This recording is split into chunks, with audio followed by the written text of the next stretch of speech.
Когда-то давно я тоже поверил одной женщине. За нее я бы дал себе руку отрубить. И что?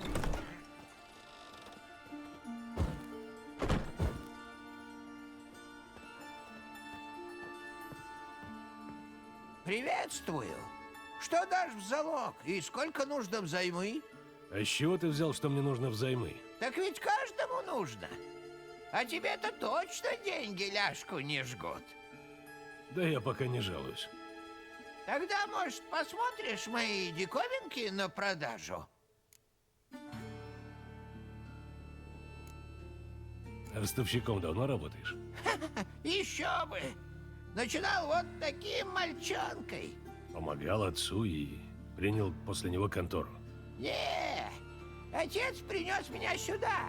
Оставил под заклад, да так и не забрал. Покажи, что у тебя есть на продажу.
Не хочешь сыграть партию в гвинт?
Куда? Я от страха такой бледный. О, кажись, я же штаны раз.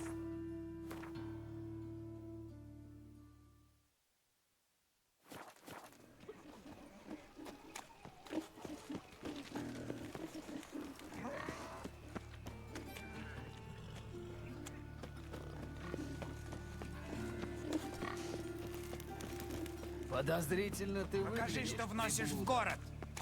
Рубль, не придуривайся. Ешь Ну и ты, заварил те, кто ты живет кашу в этом самом добродетельно, Лохмуине. от огня согреются. Те же, кто живет...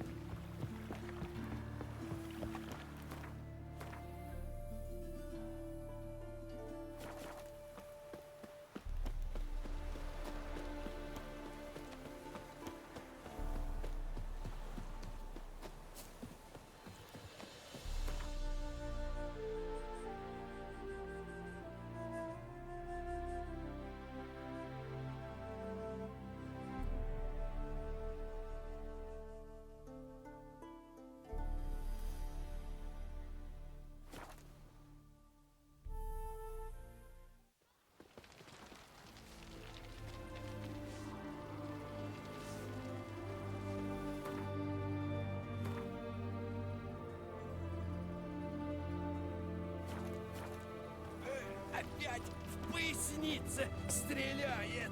Предание.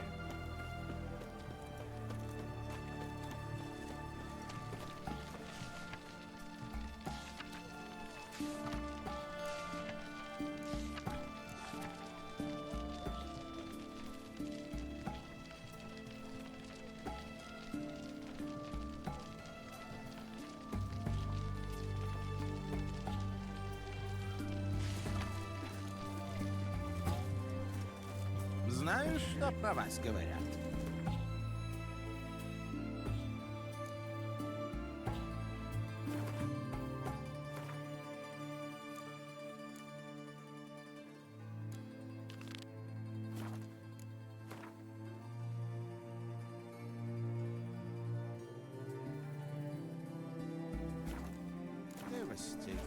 Найми ведьмака. Все ко мне! Эй, Сюда! Седой, видел уже, что у меня что-нибудь набрело? от боли в животе? Держись от меня подальше. Приветствую еще раз. Так что, подкинешь мне интересной работы?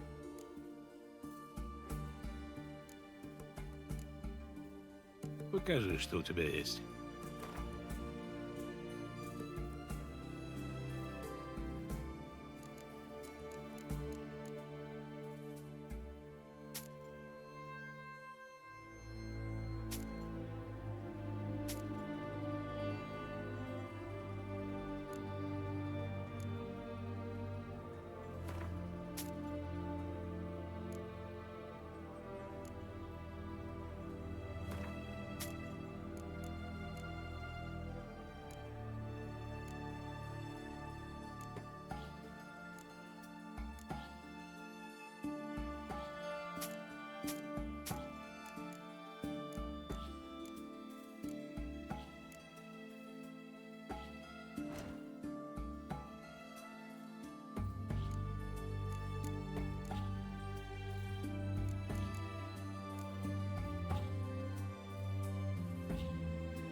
Будь здоров.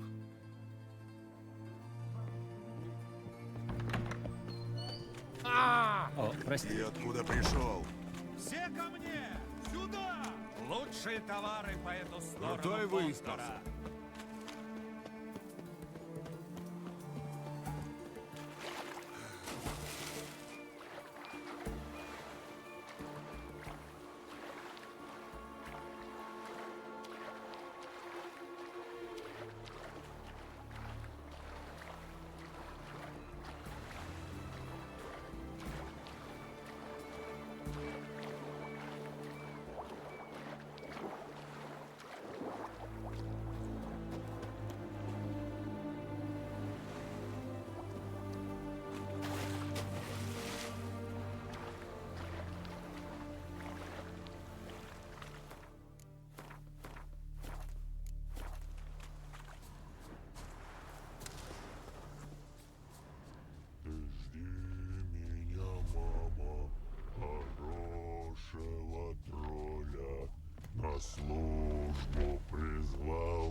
Родовед, сын. Эй ты, людь! Здесь риданская армия стоит. Прохода нет. Не будешь крадать лодки. И где же эта риданская армия? Так ведь я тут стою. Не видеть? Я записался в армию короля Родоведа. И мне приказ защищать лодки. Дрянь это, а не лодки. Мне надо защищать лодки. Но нет дров на этот забор. Но есть лодки. Я сделал забор из лодок. И теперь лодки защищают лодки. Кто завербовал тебя в риданскую армию? Никакой вербы не было. А были солдаты. Сотник говорит, охранять лодки. А то их крестьяне могут украсть. Потому что это их. Я не понимаю. А я понимаю так, конфисковали эти лодки у крестьян и боялись, что те попробуют свое имущество отобрать. Что было дальше?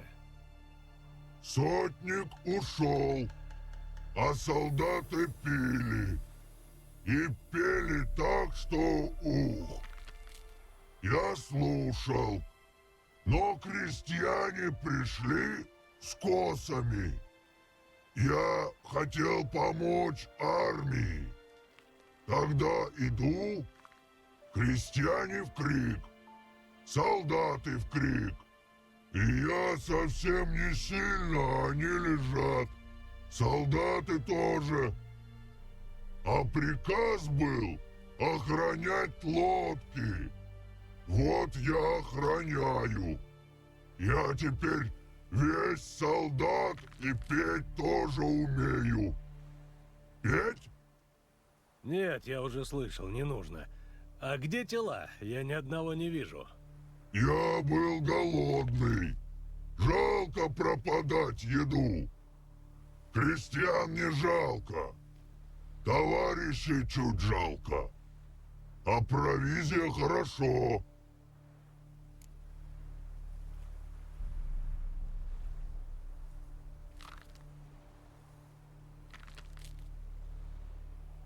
Понимаю. У войны свои законы. А людь тоже солдат. Нет. Я могу тебя сделать солдат. Тогда я сотник. Я говорю, принеси краску, и людь принесет краску. Какую краску? Ну, краску. Красную, белую. В городе есть. Но я не могу идти. Я охранять лодки. Так случилось, что у меня есть с собой краска. О! О! О! О! О! Что случилось? У меня есть краска, но рисовать не умею. Да, это осложняет дело. А людь умеет рисовать? Я приказываю. Пусть умеет. Ну, смотря что. Птица пусть рисовать. Такого риданского, как на гербе.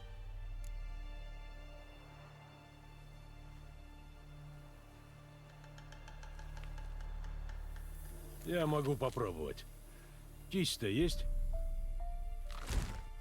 Красивый, красивый, красивый птиц. Ты так думаешь? Ну что ж, если тебе нравится. Хороший людь. Не такой, как другие. Спасибо. Брага на войне, подспорье пехотинцам лукоморья.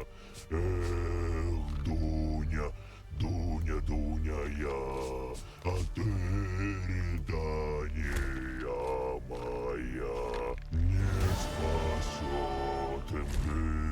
свора от риданцев трета гора. Эх, Дуня, Дуня, Дуня я.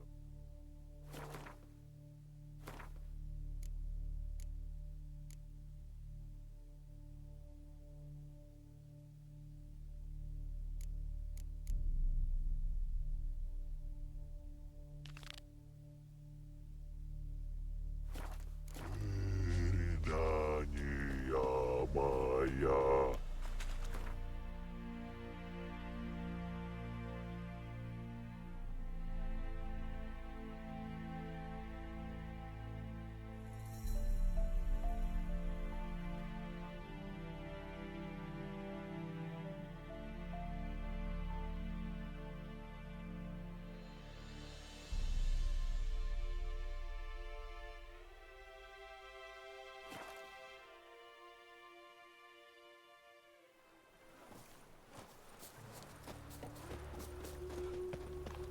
Веди себя прилично, ведьмак. Дай медяшку.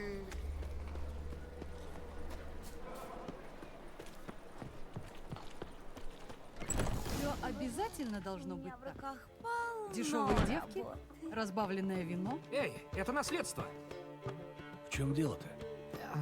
Она надо мной издевается. Говорит, никакой я не артист, а просто бабник и брынчала. Ты представляешь? Назвала меня брынчалой.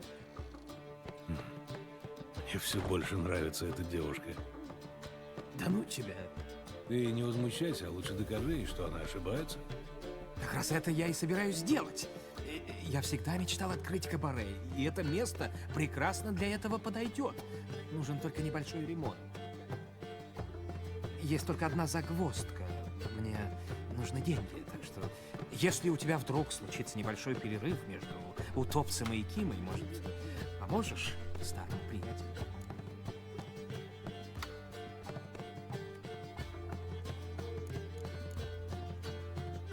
Почему тебе вдруг вздумалось открыть кабаре? Да я годами об этом мечтал. С того самого дня, когда мы были в кабаре в Оксенфурте. Помнишь? Там еще танцовщица висела на люстре. И когда она уже была вверх ногами, то позвала тебя и... Помню. Ну вот. А тут будет еще лучше. Я обещаю. Ну, то есть, конечно, если мне удастся достать средства на ремонт.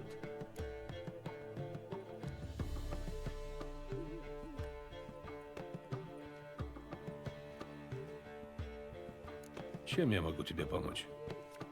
Я когда-то встречался с одной девушкой, с Холастикой. Ее отец, купец, возит пряности из Зерикани. И ни в чем доченьке не отказывает. Вот у нее мы и займем.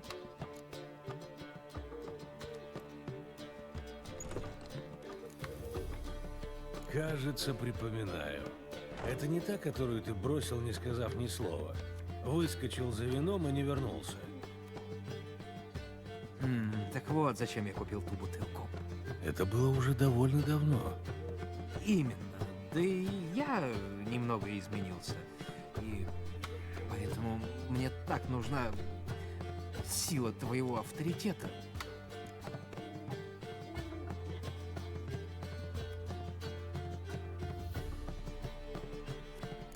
Ладно, говори, в чем дело, а то я чувствую, у тебя уже готов целый план. После нашего внезапного расставания Схоластика на меня, наверное, дуется. Но, думаю, если ты немного поможешь, она меня простит, а потом даст взаймы. И чем я тебе помогу? Давай по порядку. Прежде всего, нужно одолжить тупой меч из реквизиторской мадам Ирен. Ну, знаешь, такой, каким пользуются во время представлений. Когда ты его добудешь, мы встретимся у дома Схоластики.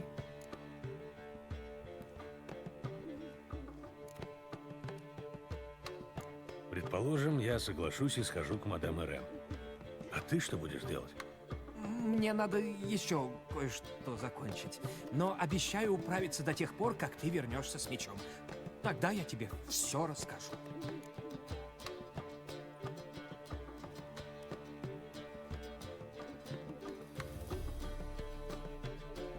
Допустим, но... Геральт, в этом плане нет никаких «но». Все будет хорошо, вот увидишь. Возьми меч мадам Ирен, и как стемнеет, увидимся у дома схоластики. А старик Нуман в прошлый раз мне подарочек оставил. Что? Мне он никогда ничего не дарил. Кто давать не умеет, тот ничего и не получает. Что? А ты всегда носишь такие штаны в отеле? Тоже мечтала? Что он опять задумал?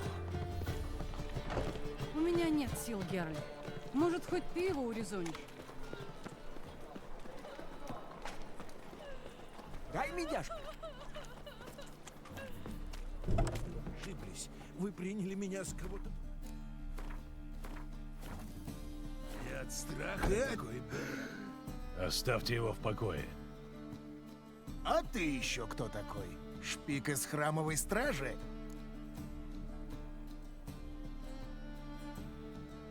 Я любитель мира и порядка. Тогда ты ошибся городом. Это вы совершаете ошибку. Оставьте его в покое. А если нет?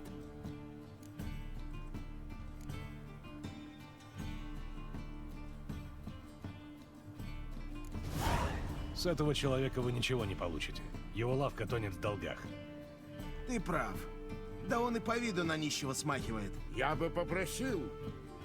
И что я к нему прицепился? Наше почтение, до свидания. Пойду почищу зубы.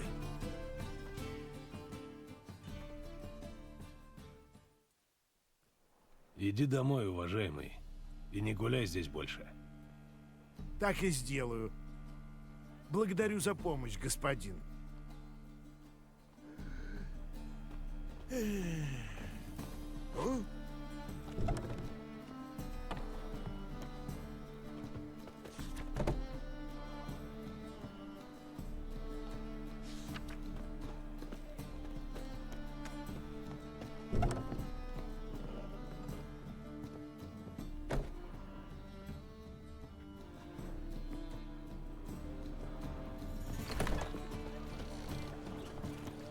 Я буду за тобой приглядывать, белоголовый.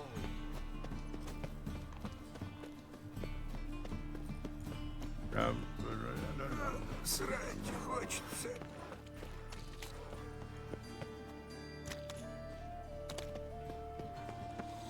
Порядок есть порядок. Хо-хо! Какой забияка!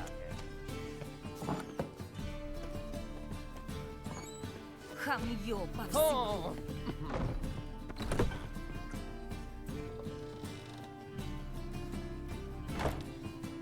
Рада тебя видеть.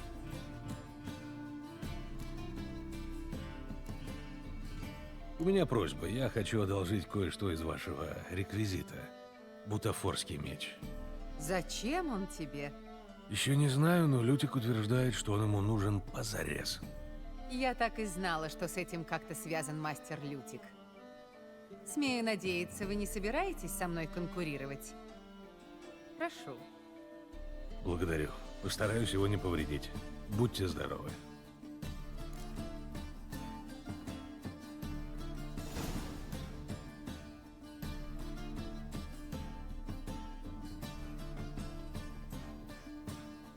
Дайте жить спокойно.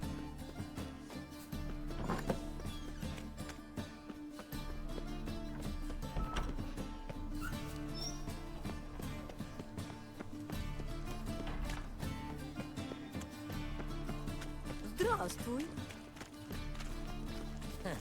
А когда ты последний раз мыл голову?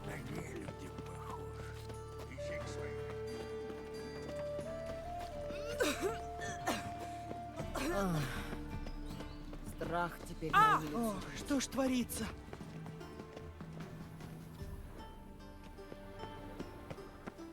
Хамье повсюду.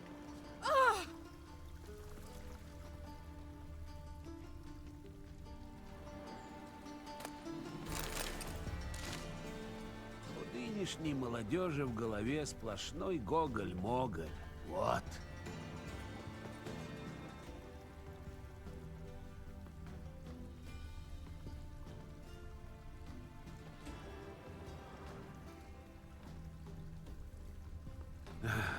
Добрый день. Добрый день. Добрый день.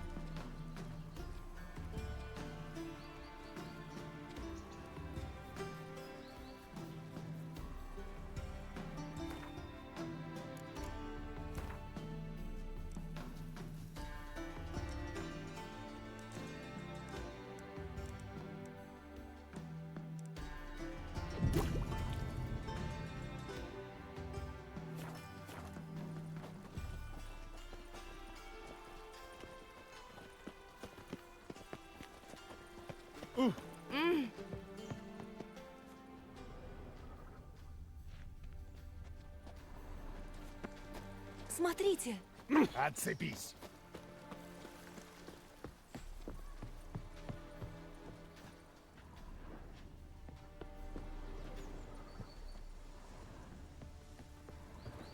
Удивительная скука. Аж скулы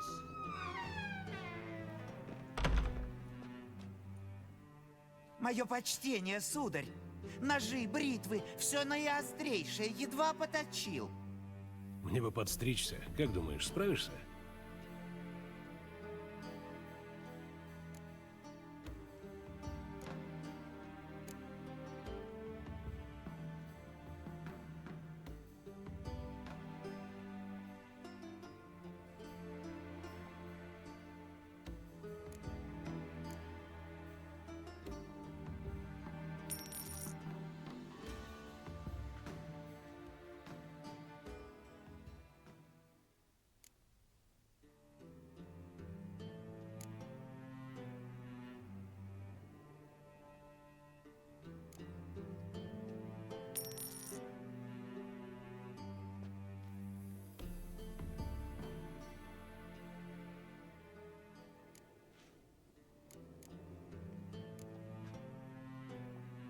Бывай.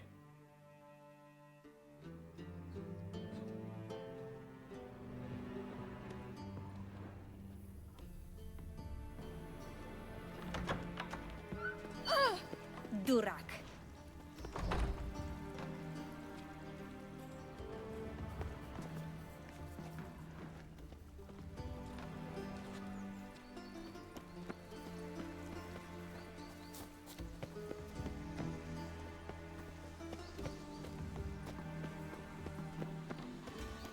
Сколько налогов на стражу уходит, а они таких вот в город.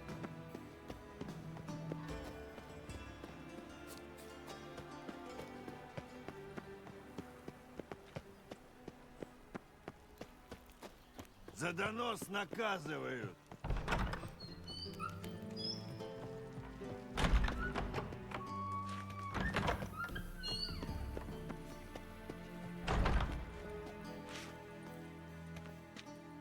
День добрый. Пора переменить окружение.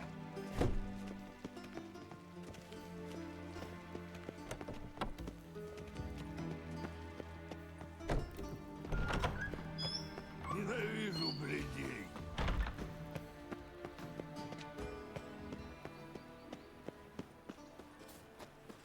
Вроде чучело. Ну вот, пожалуйста, еще один страшила. Фу. Смотри, смотри!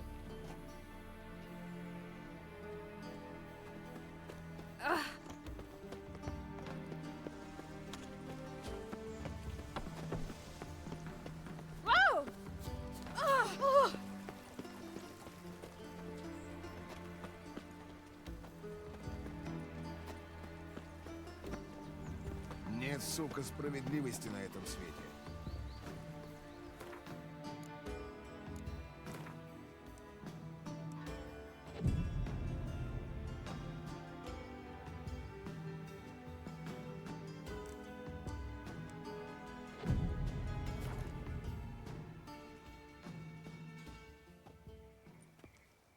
О, наконец-то! Послушай, план такой. Схоластика обожает авантюрные романы. Если я спасу ее от разбойника, то стану в ее глазах героем. Она будет буквально есть у меня с рук и наверняка не откажет дать мне взаймы немного денег. Ты собрался сделать из меня этого разбойника? Ты все схватываешь на лету.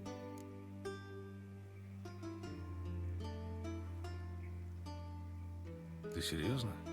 Это и есть твой гениальный план? Ну, я никогда не говорил, что он гениальный.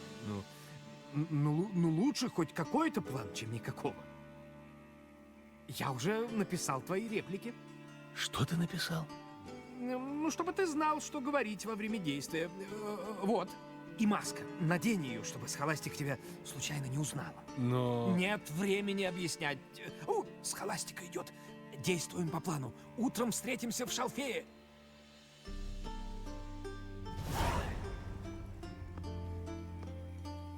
Не с места. Что происходит? Спасите!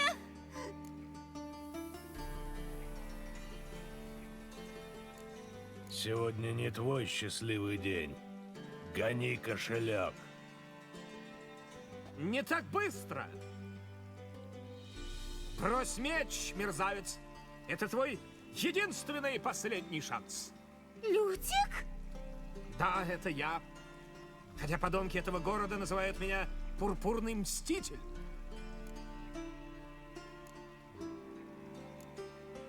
Нет, только не Пурпурный Мститель. Молчи, каналья! Или пожалеешь, что родился на свет. Защищайся! Он лучше, чем я думал.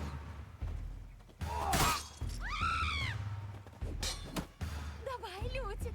То есть Пурпурный Мститель!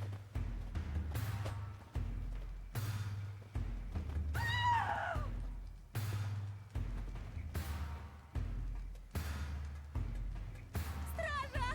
На помощь!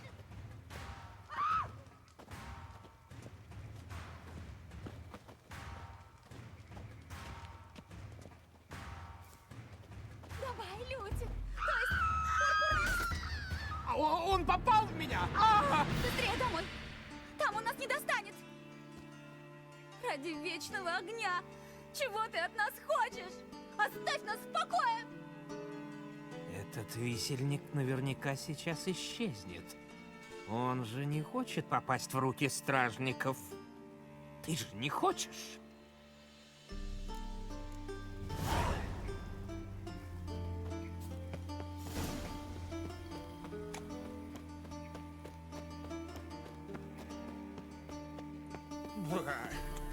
Ну и водят меня.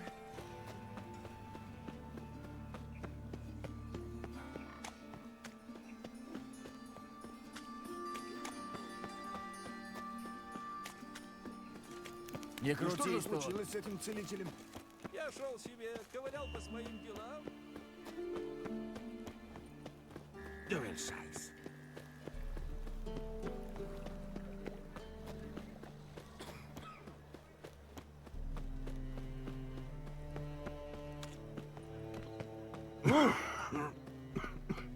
Золтан. Да!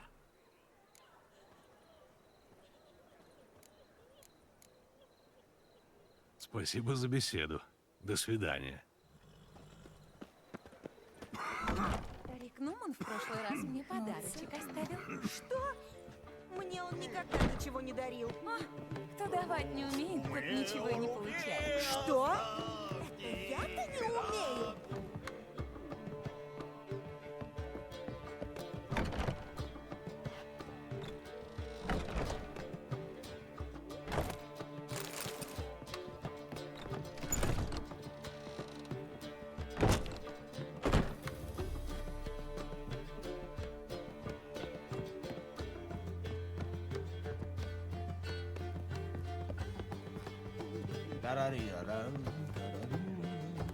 Котик, как я тебе?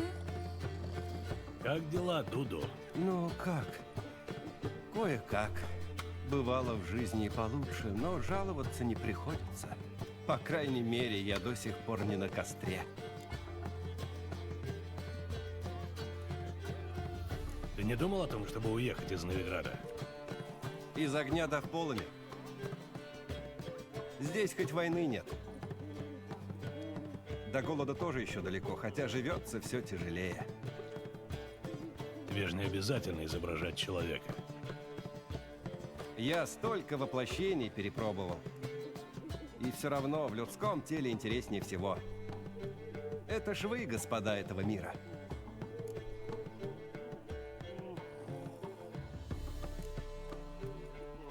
Ты отлично вжился в образ Менге. Даже не напоминай мне об этом. Отвратительно. Менге был не таким уж гнусным. Ты не понимаешь. Доплер принимает не только внешний вид объектов, который воплощается. Я узнал, что у этой скотины было в голове. Через час мне уже хотелось переломать пальцы какой-нибудь чародейки. Через 2 я поймал себя на мысли, как бы посадить кого-нибудь на кол. А потом я начал бояться заговора доплеров.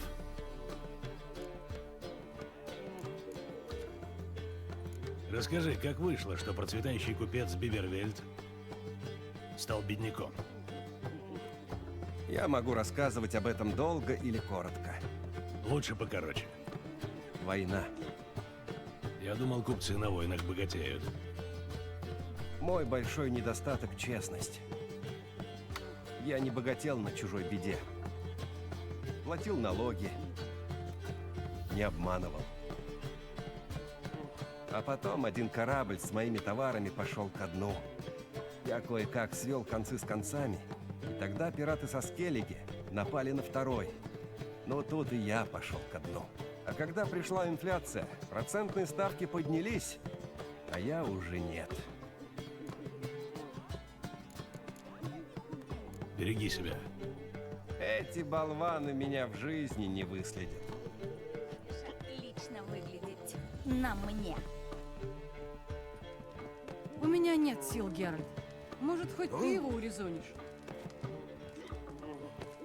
Полегче. Мне в руке оставьте вина.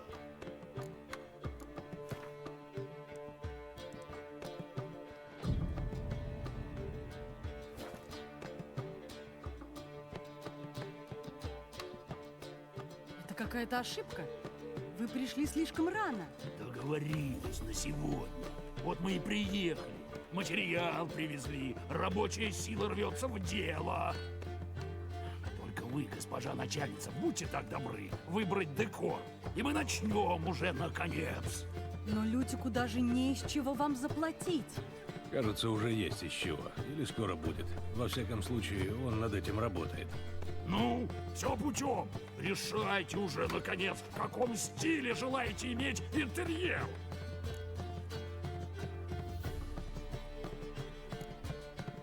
Почему ты меня об этом спрашиваешь?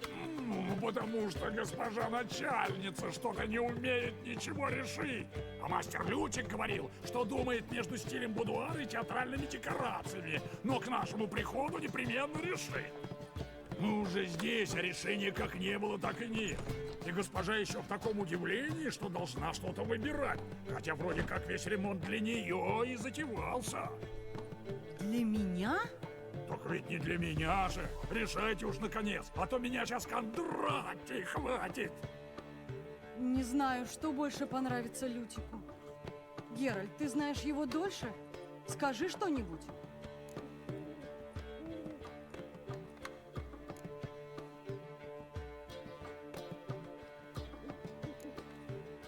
Может, мы и знакомы дольше, но ради меня он ни разу даже носков не переодел. Не говоря уже о том, чтобы устраивать ремонт. На самом деле он делает все это для тебя. Значит, тебе и решать. Будуар ассоциируется у меня с чем-то элегантным и женственным, но в то же время с острыми коготками. Именно таким и должно быть кабаре. Вот и ладненько. Наконец-то! Ребята, кончай перекур, за работу!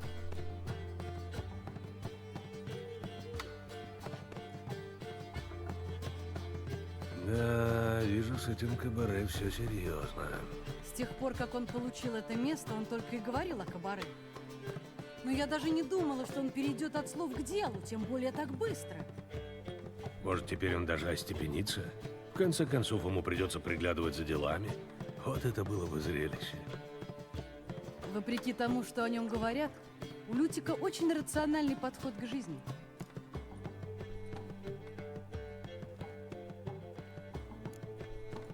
Это правда. Он старательно придерживается принципа, что, чтобы хорошо жить, нужно хорошо развлекаться. Не смешно. Я не шучу. И в этом принципе нет ничего дурного. Лютик просто умеет радоваться жизни. Но при этом он ответственный. Он всегда платит вовремя всем, кто здесь работает, ни разу не завалил ни одного выступления. Хорошо бы, чтобы вашей премьеру он тоже не завалил. А то его все еще нет. Он говорил, что раздобудет денег и забежит к Полли, нашему хореографу. А то она в прошлый раз не пришла на репетицию. Надеюсь, он не вляпался в очередные неприятности. С ним все возможно. Схожу его, поищу. Котик, как я тебе?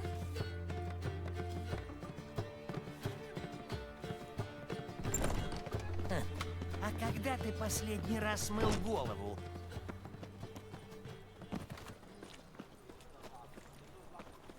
Дегенерация, упадок традиций, разложение морали.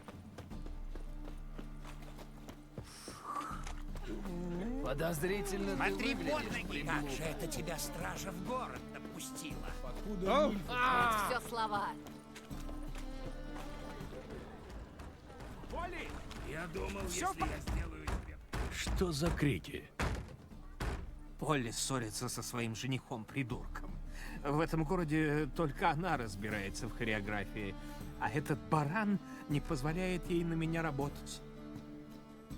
Погоди, а что ты тут, собственно, делаешь? Мы должны были встретиться в Шалфее. Должны, но тебя не было. Присцилла начала волноваться, и я пошел узнать, что с тобой. Она волновалась из-за меня? Это так мило. Для нее, в отличие от тебя, не слишком, так что идем обратно. Ты не слышишь, что там творится? Надо помочь Поле. И почему красивые женщины всегда связываются с такими козлами? Понятия не имею. Отойди, я выбью дверь. Погоди, может, не будем сразу разносить ее дом? Где-то здесь у нее был запасной ключ. Откуда ты знаешь, где у нее запасной ключ? Ну, мы ведь не вчера начали вместе работать. Еще до того, как Поле сошлась с Хуби. И частенько ее навещал. Я торчал здесь, когда Присцилла репетировала с Поле в Шалфее и Розмарине. Девушки работали над танцевальными номерами, а я сочинял музыку. То есть, Полли — это не одна из твоих... Я не смешиваю личную жизнь и работу. Если речь не идет о Присцилле. Присцилла, как ты мне только что сообщил, волнуется. Так что хватит болтать и давай искать ключ. Ладно, давай искать.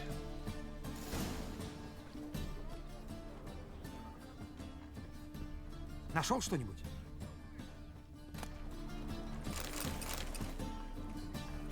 Тут его нет.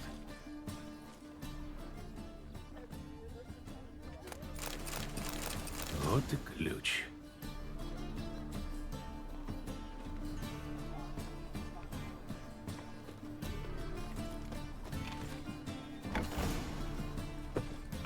Какого дьявола? Убирайтесь из моего дома! Смени тон и оставь эту женщину в покое. Это моя невеста. Но не твоя собственность. Я люблю тебя и не позволю, чтобы ты сверкала задницей в этом его борделе. Минуточку, минуточку. Вижу, тут произошло ужасное недоразумение. Я вам сейчас мигом все объясню. Засунь себе в жопу свои объяснения, понял? Убирайся отсюда, или я тебе рожу расквашу.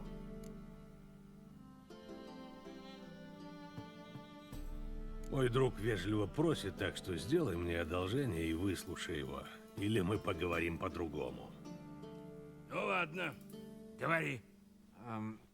Хуби, верно? Поле много о тебе рассказывала. Она говорила, что ты эрудит, что ты всегда открыт к новым идеям. Ты так говорила? Ну, правда, я человек открытый. Но моя открытость заканчивается там, где моя невеста начинает вилять попой по борделям. Убирайтесь отсюда оба! Поля никуда с вами не пойдет! Дай ему закончить, речь вообще не про бордель. Видишь ли, приятель, Геральт верно говорит. То, что лежит на столе, это старый плакат. Старый? Очень. Еще с тех времен, когда владельцем заведения был другой человек. Я бы никогда не допустил, чтобы в моем кабаре творились какие-либо бесстыдства. Мне репутация не позволяет. Так что ты вообще тогда затеял-то? Твоя невеста классная артистка. И я хочу, чтобы она занималась делом, достойным ее таланта. Она будет хореографом. А это означает процент от каждого представления, которое я ставлю. Значит, деньги? И слава. И никакого виляния попой. Вот тебе мое слово. Ну, раз так... Я знала, что ты согласишься. Значит, решено. До встречи в Шалфее, Полли. Ну, я побежала. Я тебя догоню. Фух. Я думал, что будет хуже.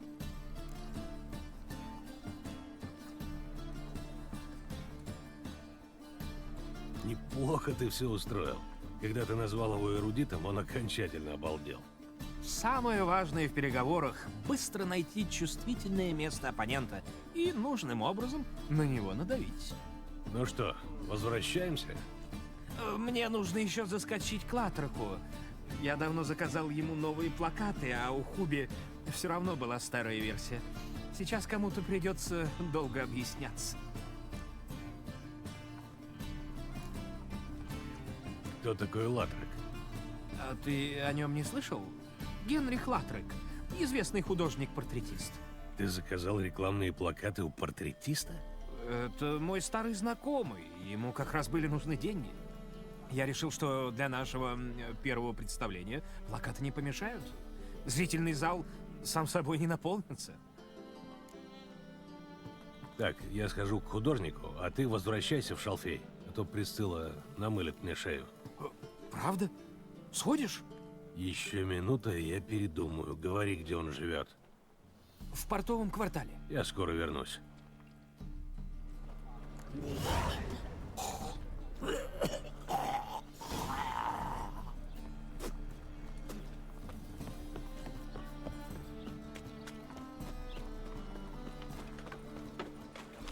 Смотри! В жизни надо рисковать, а то все просрет.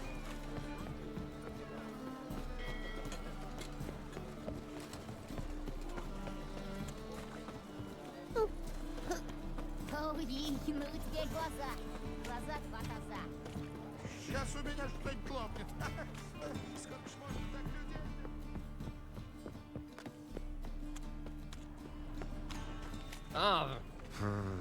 людей? Иди пауков себе в жопе солить. Чё?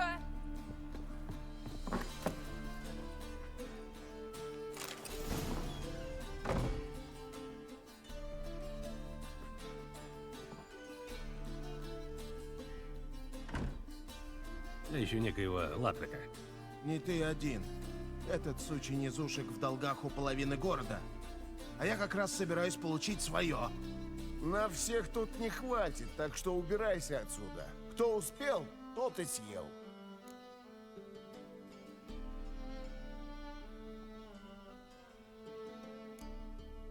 Да бери, что хочешь, я пришел только за плакатами. Ты не слышал, что я сказал? Здесь все теперь мое. Вали отсюда, чудила. Я думал, мы разберемся спокойно. Иди сюда. Ты об этом пожалеешь, выродок.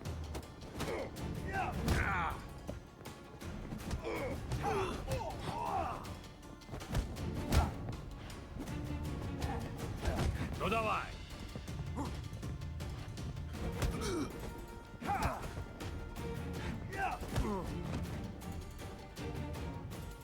Не знаю, сколько Латрек тебе должен, но все в этом доме принадлежит мне. Если хочешь с него что-нибудь стрясти, он просаживает сейчас последние деньги на скачках у Вигельбудов. А теперь уматывай отсюда.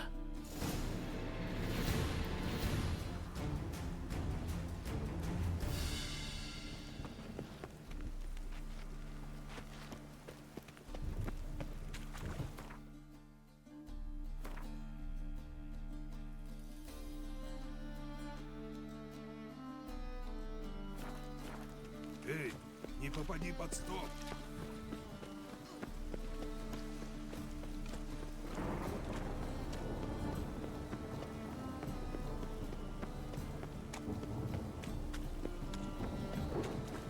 Не раз приказываю, сдавайте неправедные книги, в особенности Сколько бы я отдала за...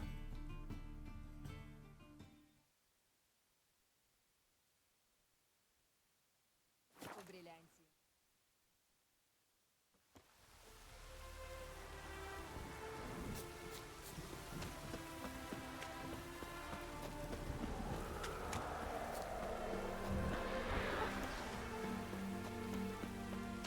Гроза, мать ее.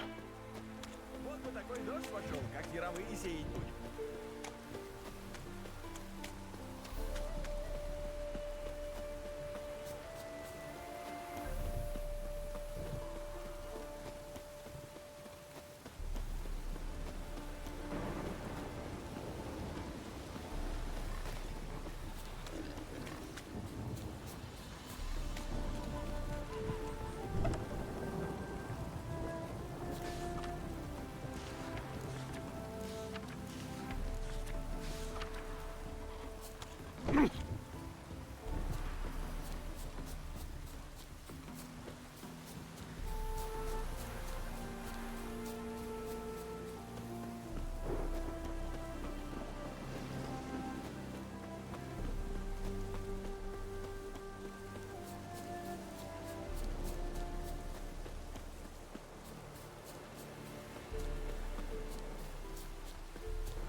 Твой долг вырос уже до небес. Но ведь ты из-за этого не... Ты Латрек? Генрих Латрек.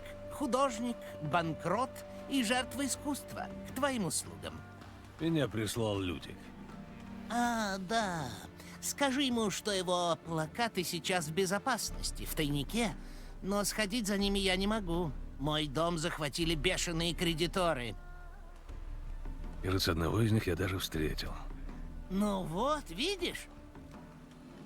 А вдобавок граф де Лувертен дал мне шанс отыграться и хочет со мной поспорить на все мои долги.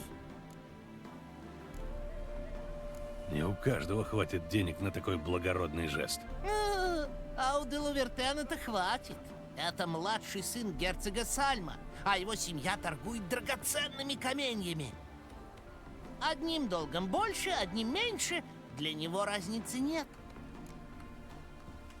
Ты чего-то огорчаешься? У тебя есть шанс одной ставкой расплатиться со всеми долгами. Последнее время у меня черная полоса. Если я соглашусь на предложение де Лувертена и проиграю, то до конца жизни буду к нему привязан.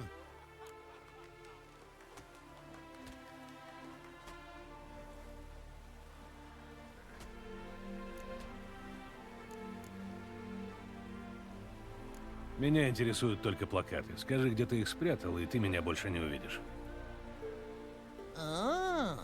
Прости, но я не могу. У меня там же еще и семейные реликвии. И я не хочу, чтобы их растащили все эти варвары, что сейчас шарят по моему дому. Тогда сам мне их принеси, а я подожду здесь. Если я появлюсь без денег, меня просто изобьют до полусмерти. Я должен как-то отыграться, иначе домой я не вернусь.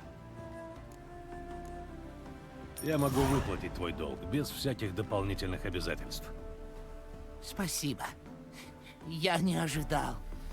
Могу я спросить, откуда такая щедрость? Ну, скажем, время от времени я люблю делать что-то хорошее. Ну так что, теперь можем идти за плакатами? Я принесу их в шалфей и розмарин, как только все утрясу. Договорились. До встречи. Я тебе говорю, в сапогах не хлюпай.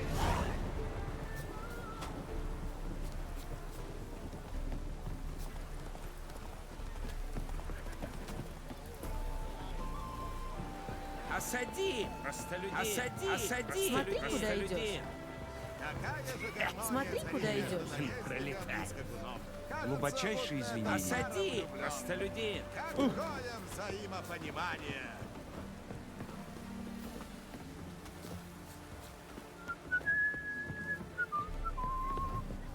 Интересно, а я смогу поучаствовать?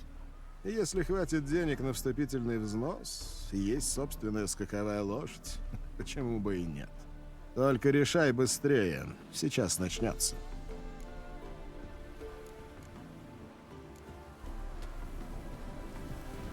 Вот бы его для цирка.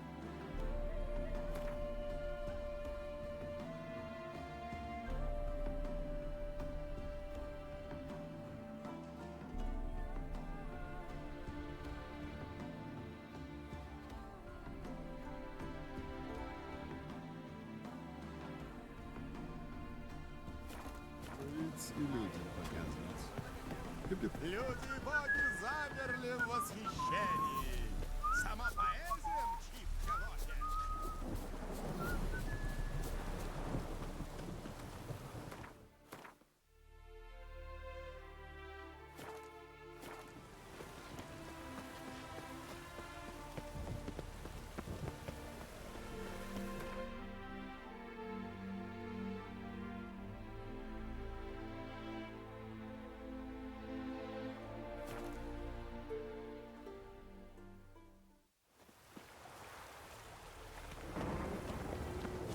Отлично.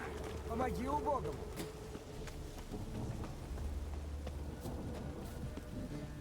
Миллион. Сегодня торжественное открытие.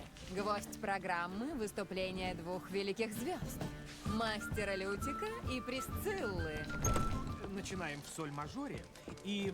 Я уже... Ну вот, вижу, бригада без дела не сидела. Вышло и правда неплохо. Но получилось... хотя я думал о чем-то более... ну, понимаете, в театральном стиле. Тебе не нравится? Я думала, будуар придется тебе по вкусу. Так это ты выбирал? Я вовсе не говорю, что так плохо. Просто я все иначе себе представлял. Знаешь, если задуматься, то ты права. Да, стиль будуара прекрасно подходит к кабаре. А что с Латреком? Ты принес плакаты? Латрек сказал, что сам их занесет. Отлично. Это будет лучшая реклама для хамелеона.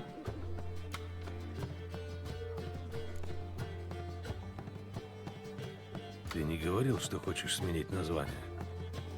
Шалфей и розмарин совсем неплохо, но это напоминало ресторацию с темерской кухней и с официантками в народных костюмах.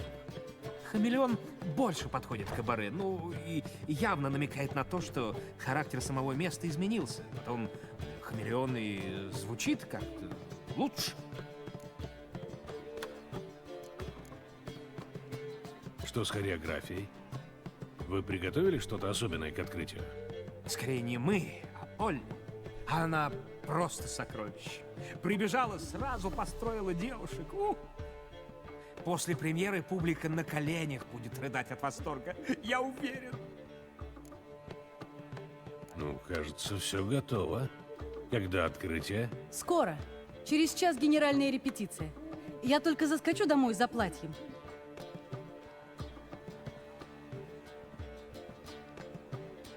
Спасибо за все. Мелочи. Кажется, моя мечта о кабаре вот-вот исполнится. Так, может, отметим? Я угощаю. Почему нет? Вот это я понимаю. Мастер говорил, что ты разговаривал с Присциллой. Разговаривал. А она говорила что-нибудь обо мне?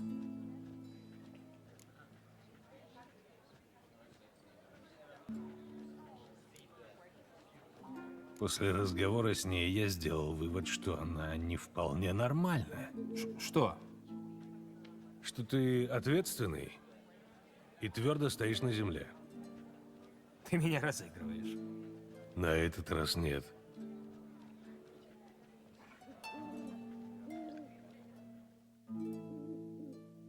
Мне интересно одно. Как тебе удалось вытянуть деньги у схоластики?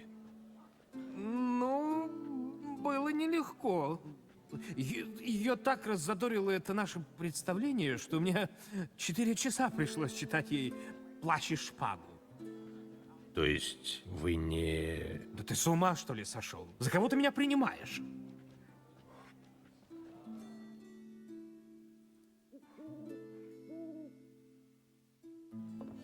Опоздает. Ну, конечно. А ведь знает, как важен для меня этот вечер. Понятное дело, знает. Может, она прихорашивается как-нибудь по-особенному. Это требует времени. И правда.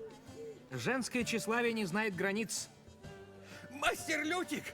Присцилла! Она... Что? Говори уже! Она тяжело ранена. Кто-то на нее напал и ранил. Ее забрали в госпиталь Вильмерия. Напал? Ранил? Я иду.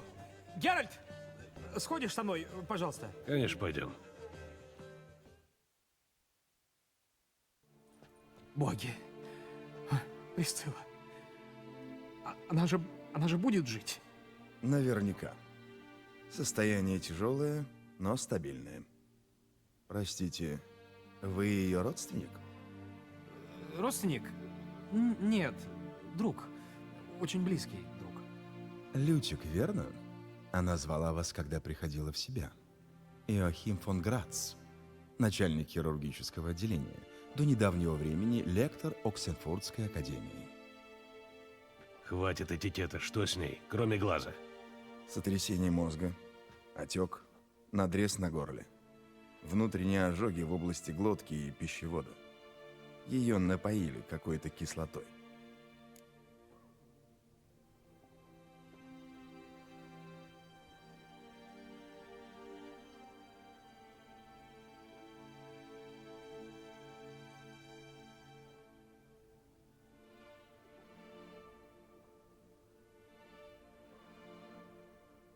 То есть это было не ограбление? Нет. Скорее, это дело рук безумца. Причем не первое. Откуда такая уверенность? Я уже видел подобные раны. Они весьма примечательны. Собственно, даже на этой неделе в Мертвецкой оказалось тело с аналогичными повреждениями и вырванным сердцем. Вырванным? То есть Присцилла тоже могла... Этим кто-то занимается? Это Новиград. Здесь на кострах горят только невиновные. Геральт, я знаю, что у меня перед тобой 100 неоплаченных долгов, что ты спасаешь мою шкуру в среднем раз в год, но я обязан тебя об этом попросить. Найди ублюдка, который с ней это сделал. Найди и убей. Тебе не придется меня уговаривать. Пойдем подумаем, что делать дальше, потому что... Я бы рекомендовал осмотреть тело предыдущей жертвы, о котором я упоминал. Вскрытия еще не было, но его результаты вполне возможно могли бы навести вас на след. Чему вы удивляетесь, господа? Как врач я знаю, насколько важна профилактика. Вместо того, чтобы ждать новых жертв этого психопата, я бы предпочел его удалить, как опухоль.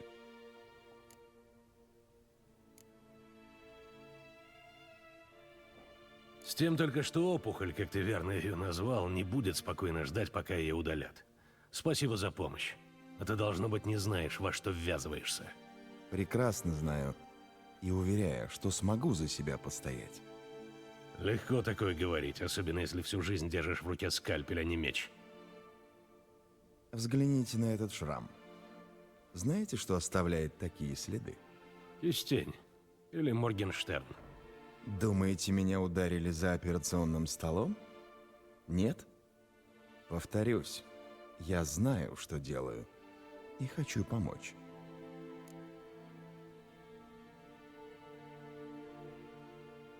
Думаешь, меня пустят в Мертвецкую? Через главный вход? Разумеется, нет. но туда можно пройти каналами. И часто вы туда спускаетесь, уважаемый доктор? Настолько, насколько этого требуют профилактические действия. Я вижу, ты практикуешь интересные методы лечения.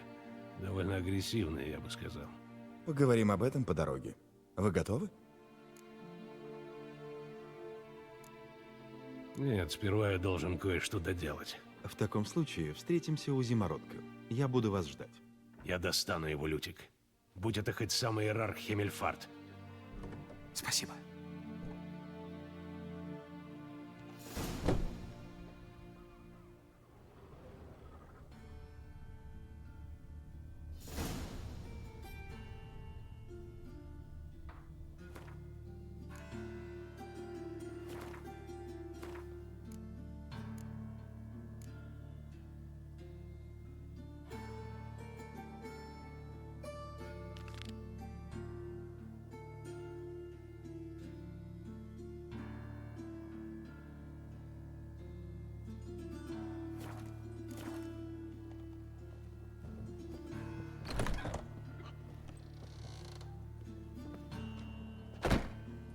О!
Настоящий потоп! Эй, не попади под стол. Люблю, да. Чудесно. Эй, ты! Я тебе говорю! Ну так как? Готовы прогуляться по каналам? Да, готов и заинтригован. Идите вперед.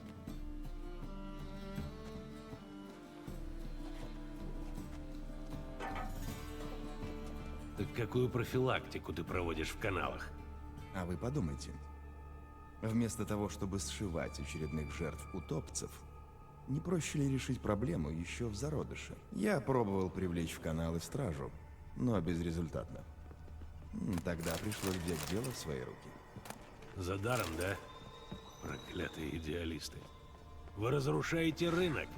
Слышите? Уже давно слышу. Готовь оружие.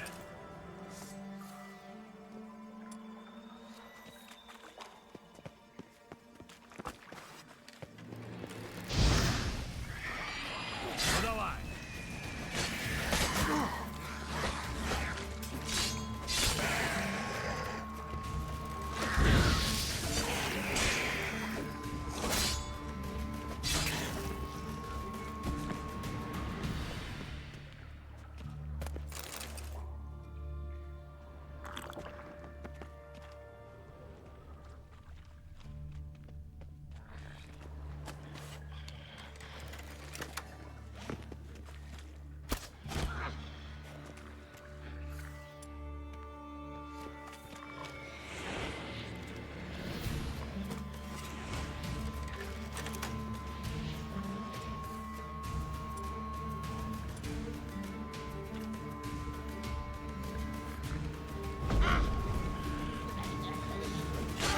Иди сюда.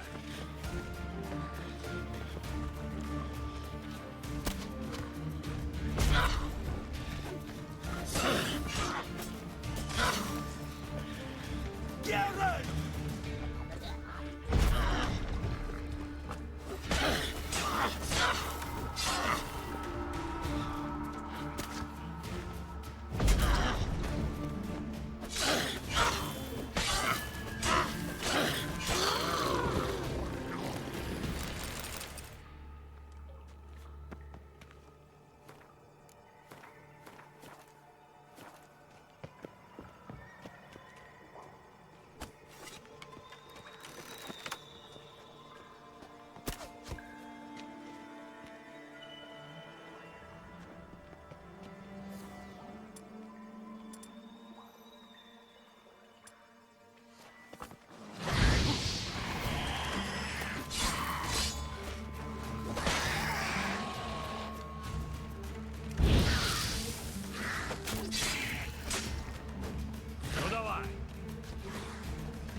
Куда теперь?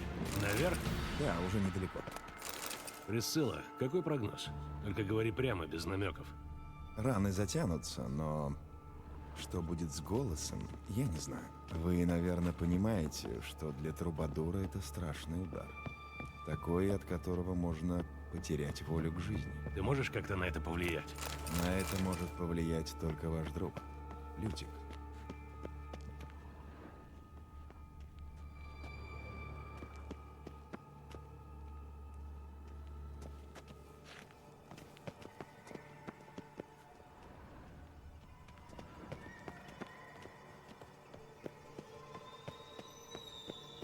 По лестнице.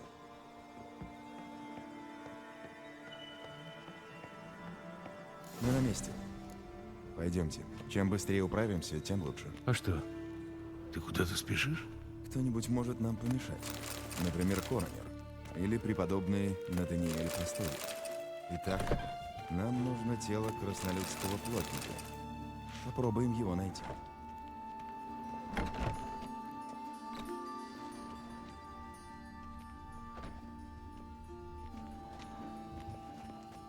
Человек. Не то тело. Ищем дальше.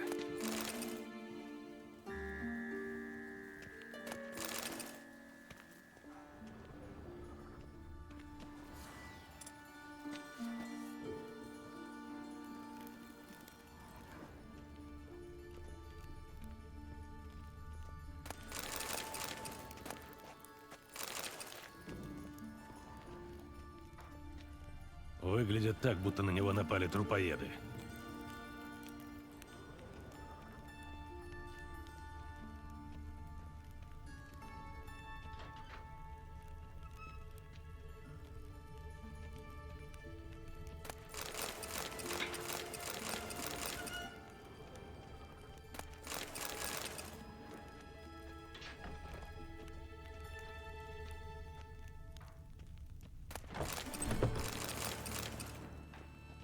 Это не то тело. Ищем дальше.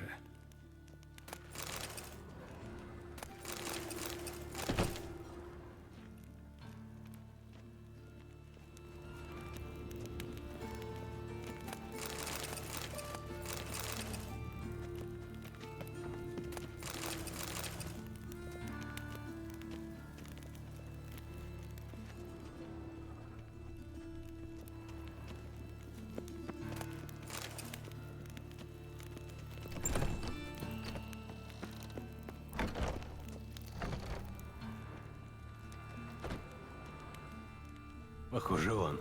Это она. Напомню, что у краснолюдов борода не является половым признаком.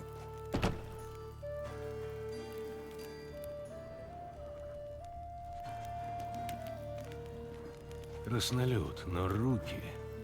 Это не плотник, скорее уж банкир. Мозоли на пальцах, опилки в бороде, одежда липкая от смолы. Должно быть он. Великолепно. Надо думать, вам не сделается дурно от вида крови. Нет. Начинай вскрытие. С чего начнем? Осмотрим голову. Волосы воняют гарью, будто он был на пожаре. Больше ничего примечательного? То, что ему выкололи глаза, вас не интересует?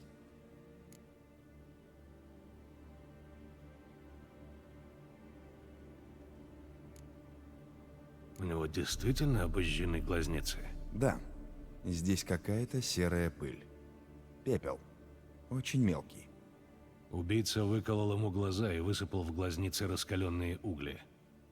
Похоже на то. Судя по виду ран, плотник при этом был еще жив.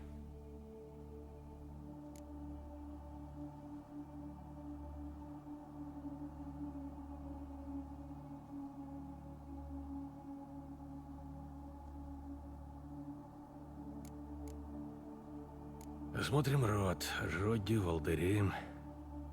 Как у Присциллы. Видишь? На горле надрез. Действительно. Он едва заметен. Его сделали маленьким, очень острым предметом. Скальпелем? Но зачем? Рана слишком мала, чтобы вызвать кровотечение. Но есть следы отека. Убийца... Должно быть, он сделал трахеотомию, чтобы жертва не умерла слишком рано.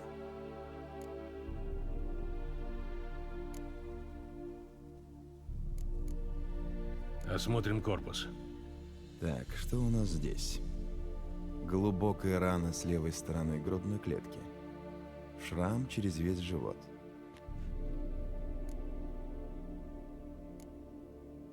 Посмотрим, что за рана. Действительно, сердце было вырвано, края раны прижгли. Погодите-ка. Здесь что-то еще.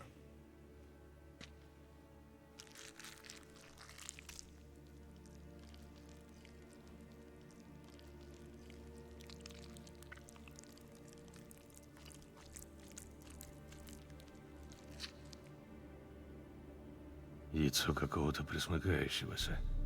Саламандры? Обожженное, но целое. Я бывал на лекциях по герпетологии и не припомню, чтобы пресмыкающиеся откладывали яйца в трупах. Значит, или профессор Кохран глубоко заблуждался, или это дело рук нашего убийцы.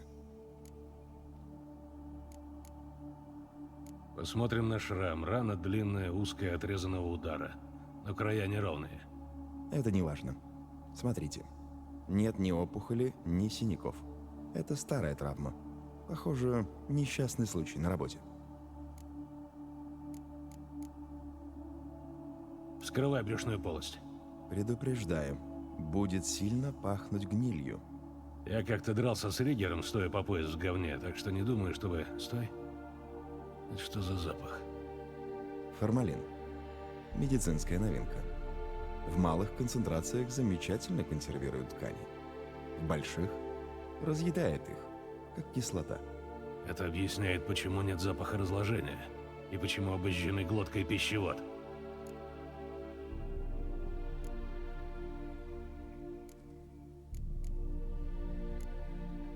Смотрим ладони. Борозды. Это следы от веревки, так? Его связали. Как и следовало ожидать. Никто не выдержит таких пыток, не будучи связанным. Знаешь по опыту? По опыту жертвы. Я провел год в застенках Третагора. Но это долгая история. Тогда лучше в другой раз. Смотри, видишь след? У нашего краснолюда было кольцо, но кто-то его снял. Видишь что-нибудь интересное на ногах? Щиколотка правой ноги распухла, ногти поломаны. Должно быть, он очень сильно ударился копытами, прежде чем их отбросить. Не уверен, что сейчас подходящий момент для шуток. Простите, у нас, врачей, несколько иная чувствительность. Ага, и скверное чувство юмора. Осмотрим его гениталии. Сомневаюсь, что они относятся к делу. Надо проверить. Стяни с него штаны и... холера. Скорее сифилис. Ранняя стадия. Сыпи еще нет. Это может быть связано с... Разве что еще один возможный мотив для убийцы. Довольно. Я уже знаю достаточно. В таком случае просветите меня, а то я до сих пор понятия не имею, в чем дело и какой мотив у убийцы.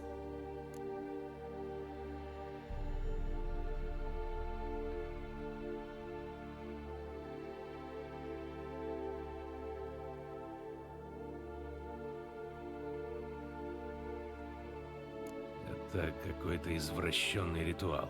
Ты видел эти ожоги? Глаза, дыра на месте сердца, обжигающая кислота. Все крутится вокруг огня. Вечного огня. Надо бы осмотреть труп еще раз. Ты знаешь, как его звали? Фабиан Мейер. А я Губерт Рейк, коронер. Пришел сюда провести аутопсию, но вижу, Йоахим, что ты меня выручил. Как всегда лезешь куда не нужно и втягиваешь в неприятности других. Кто это такой? Студент, 3-й курс. У меня к тебе несколько вопросов. Ладно, слушаю. Только быстро. А то преподобный Натаниэль как раз пришел с инспекцией. Сейчас он будет здесь. Вы старые знакомые? Губерт учил меня основам медицины. Достаточно давно.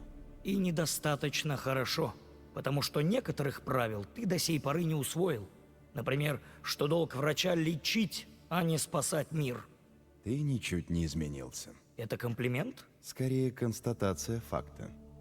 30 лет, и ты ничуть не изменился. Где нашли тело плотника? Это важно. Вы ведете следствие? Как увлекательно. Он погиб в собственной мастерской, к югу от рынка. Сразу у ворот на застенье, где напали на эту бедную трубадурку. Весь город об этом судачит.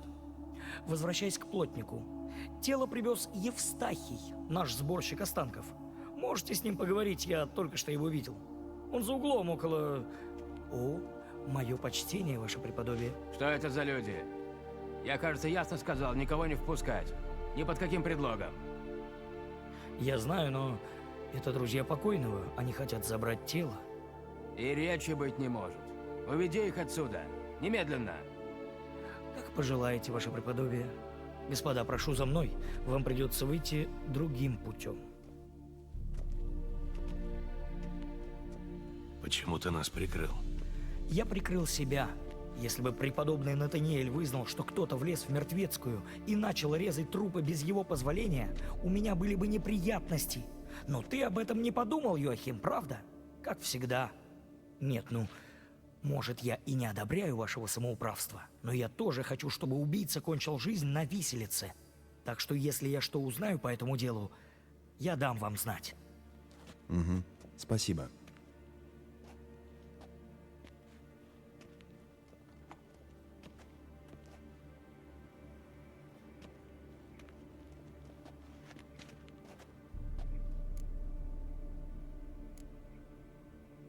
Этот Натаниэль, он кто такой? Мерзавец.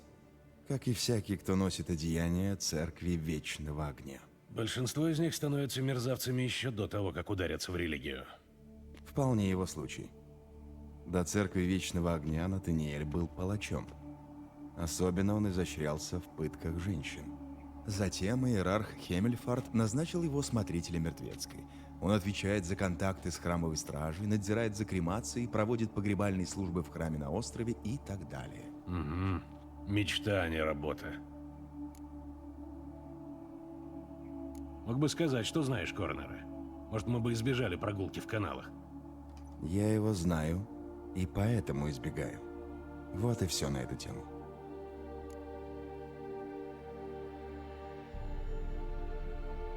Не настаиваю. Благодарю. Дело не в том, что я что-то скрываю. Просто это старая рана, и она еще не затянулась. Что будете делать теперь? Ниточек много. Мастерская этого плотника, сборщик тел, который его нашел, переулок, где напали на Присциллу. Есть чем заняться. У меня тоже. Боюсь, я должен возвращаться в больницу. Но буду держать за вас кулаки. Я с тебя глаз не спущу.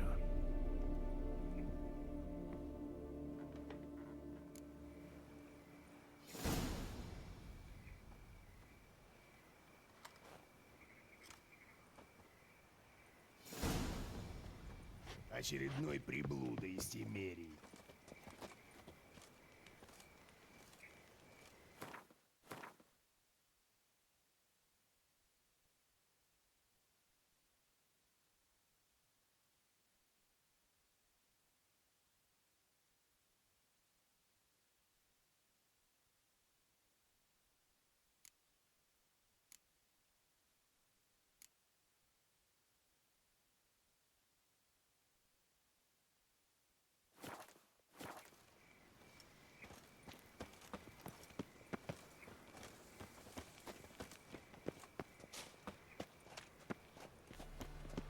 А я всего одну выпил. О, боги! Бедная Что тут Литка. случилось? Я вчера быть, какое-то вечером ее чудище видела, на них как она к напало. колодцу шла. Мало ли кто Рукой мне помогла. Евстахий? Сборщик останков? А? Как ты узнал? Шестым чувством. Это ты принес в мертвецкую тело Фабиана Мейера, верно? Фабиан. А? Да, помню. Очередной безглазый сердце. Нет? Кошеля при нем тоже не было. Очередной? Были еще такие жертвы? Были. Нищие, бездомные ребятишки, уличные девки. Помню, одна была такая толстая, что пришлось ее порезать на части, чтобы в тачку поместилась. А звали ее Скользкая тёлка, потому как... Некоторые вещи лучше оставить воображению. Так что с ней случилось? Как это что? Преподобный Натаниэль велел ее спалить. Все части. Ой, жаль ее было, жаль. Жаль? Почему? Неважно. Некоторые вещи лучше и правда оставить воображению.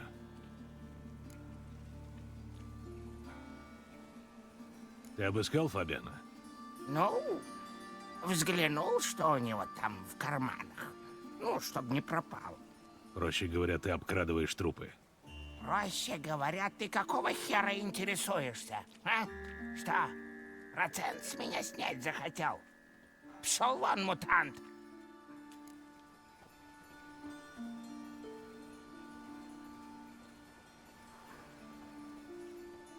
Говори, что ты при нем нашел?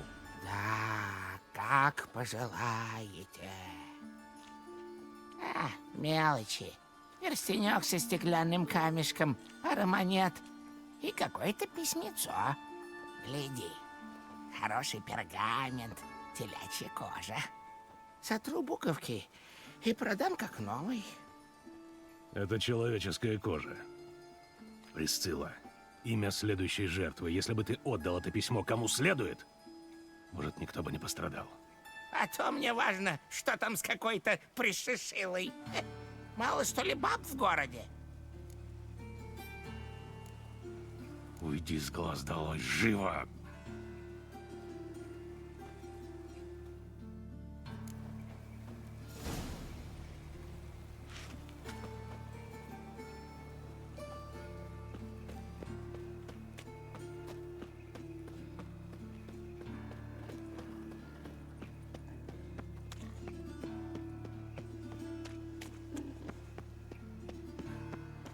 Дуэльшайс.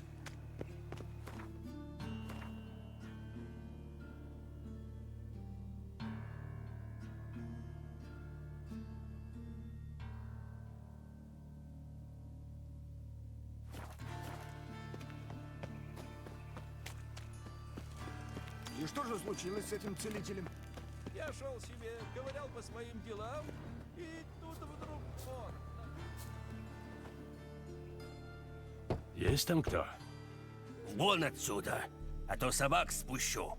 Черный, Стрига, ко мне. Успокойся, я по поводу Фабиана Мейера. Я ищу его убийцу. Ну разве что так. Сидеть, глупые псины, спокойно. Ну, заходи, уважаемый. Только не дергайся, тяпнут еще.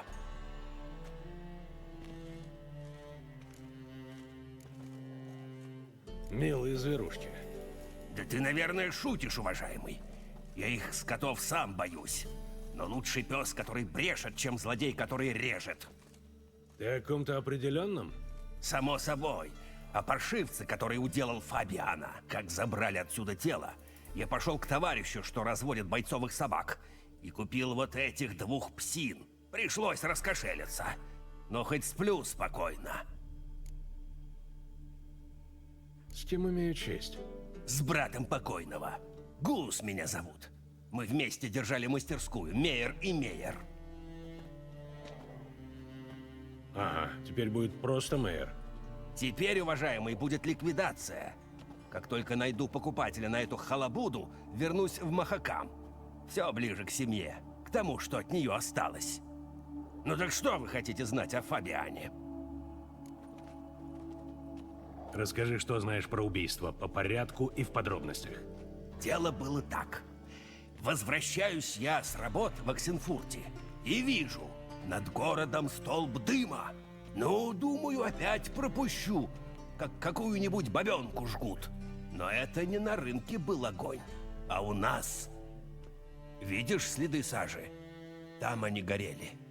Наши скульпторы. Люди слетелись на пожар. И рядышком Фабиана нашли. Вот здесь. Я пока добежал, его уже на телегу грузили. Разговаривал с соседями? Они не заметили ничего подозрительного? Может, что слышали? Говорили, что нет. А если бы и слышали, все одно бы не помогли. В Новиграде люди мимо залитого кровью ребенка на улице так пройдут, что башмаков не запачкать. Да не пойми, какого краснолюда им вовсе дела нет.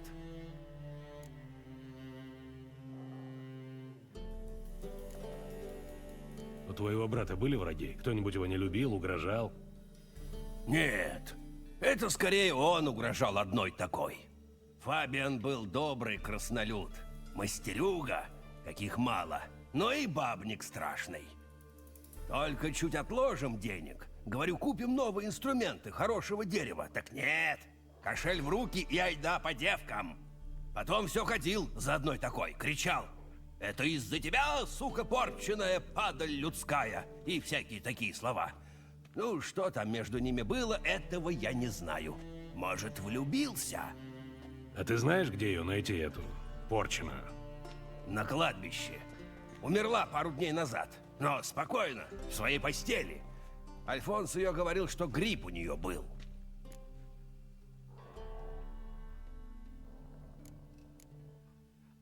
Ладно, хватит разговоров. Мне бы осмотреться. Ай, пожалуйста, только псов не дразните.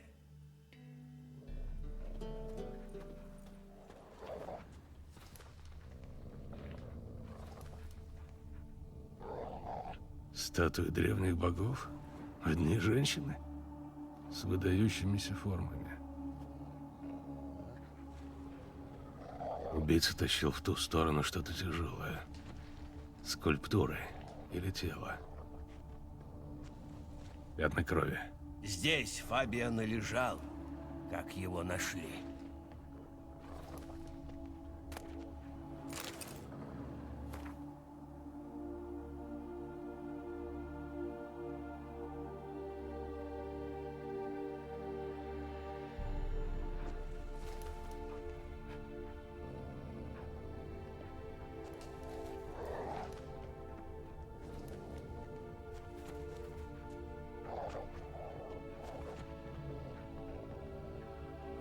Можно мне зайти в мастерскую? Я туда не заглядывал с тех пор, как нашли Фабиана. Но если хотите, так открою.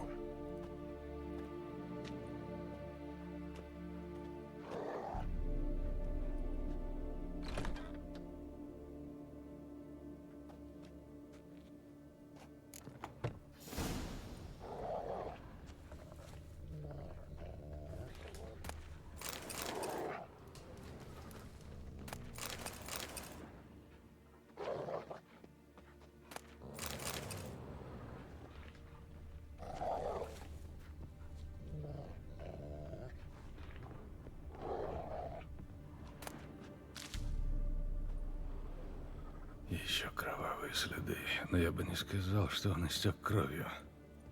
Кто-то избавился от крови, осталось только несколько пятен. Глаза гуманоида сгнили напрочь.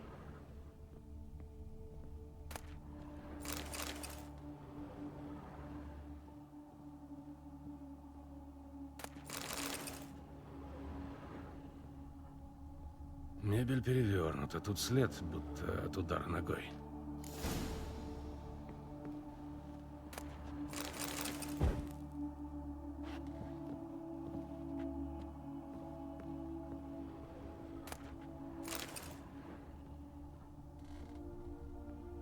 На.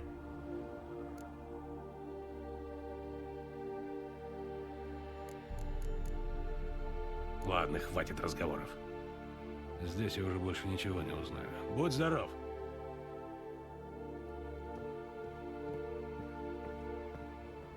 Формалин.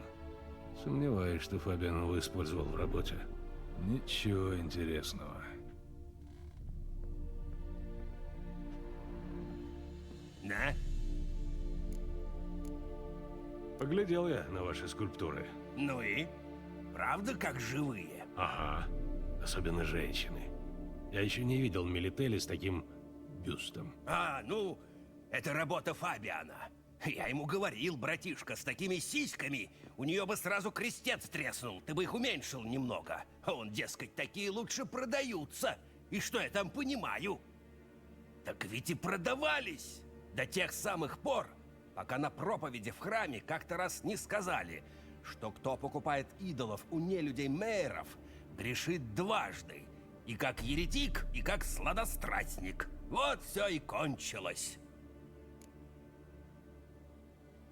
Я уже знаю, что произошло. На Фабиана напали в мастерской, была драка, но убийца обезвредил жертву. А потом пытал. Долго. Избавьте меня от подробностей. Это не для моих нервов. Когда убийца закончил, то выволок тело во двор, а после собрал ваши скульптуры в кучу и поджег. Но зачем? Зачем все это? Чтоб преподать какой-то урок ему, тебе, всему городу. Ладно, хватит разговоров. Здесь я уже больше ничего не узнаю. Будь здоров!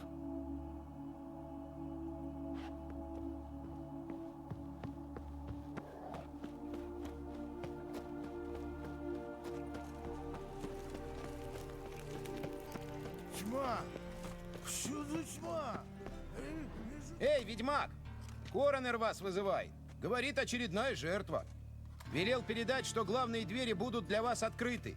И чтобы вы приходили как можно скорее.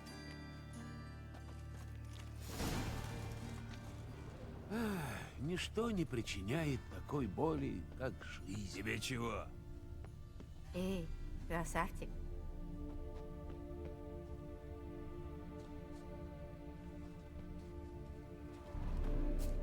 Кто-то топит углем?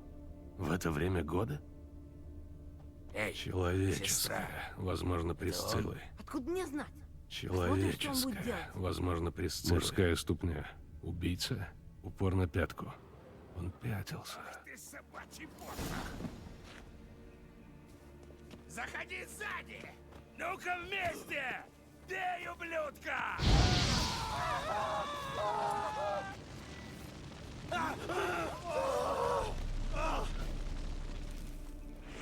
Колдует, сука! Ты уже покойник!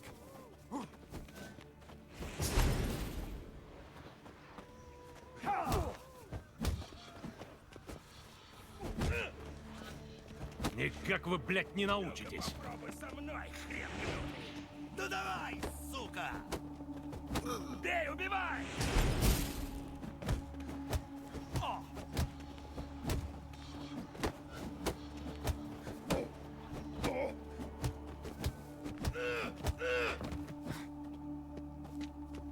Колдует, сука! Ах ты, собачий потрох!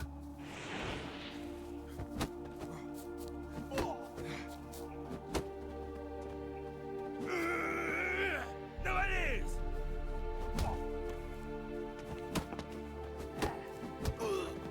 Думаешь, ты меня выподросишь? А это видал, извращенец? Девки драться умеют! А! Успокойся, я не причиню тебе зла. Что ты здесь делаешь? Месть ищу. Что вылупился? Не слыхал, что убийца всегда возвращается на место преступления. Вот мы с братишками и перетаились, чтобы с ним поквитаться. За Присциллу. Едва не замутил ее сукин сын. Знаю, я пришел сюда, потому что ищу его следы. И людей, которые могут что-то рассказать. Я-то знаю немного. Но что знаю, расскажу. Присцилла была твоей подружкой? Подружкой? Нет. Но она видела во мне больше, чем просто глупую шлюху. А это что-то да значит. Я хотела покончить с борделем, найти достойное занятие, но никто меня не брал. Ни в прачке, ни в служанке, ни в кухарке. Будто я прокаженная. А Присцилла, она была другая. Я должна была сыграть в ее пьесе. Другие актеры боялись. Там всякие шутки насчет вечного огня. Свистушка Зося на сцене, представляешь? Но теперь конец мечтаниям. Возвращаюсь под фонарь. Мне очень жаль. Но бывает работа и похуже. По крайней мере, я так себе говорю. Ты знаешь, что Присцилла не единственная жертва? Ой, дорогуся, конечно знаю. Это же не вчера началось. И другие так погибали. нищие, девушки, сироты. Ну кто их пожалеет? Отбросы общества, так про нас стражники говорят. А по именам кого-нибудь из них помнишь? Какие у них имена? Лысый, Пудлатый, Рыбка. Так их и звали. Ни семьи у них не было, ни друзей. И давно их уже сожгли. Пока. Пора ловить убийцу.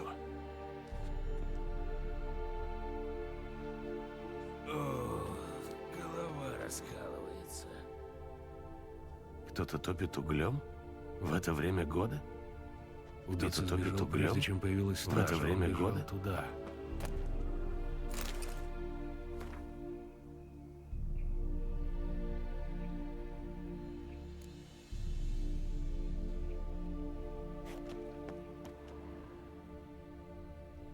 След обрывается. Странно. Даже я не сумел бы перескочить эту стену.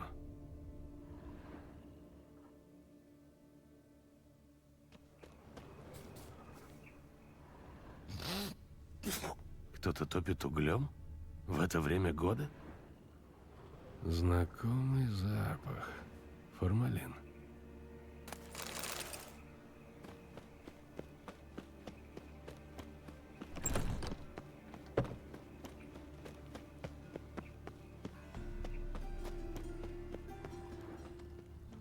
А он? Неужели это необходимо? Скучно, Целый мать его, день на идти. большаке, а теперь... Завали хлебала.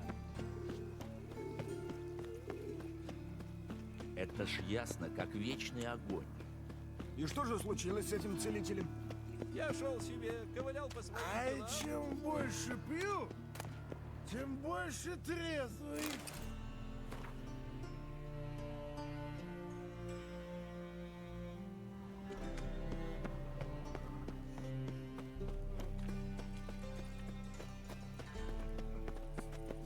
Сахи хочется. Только не это. Проходите, мастер-ведьмак.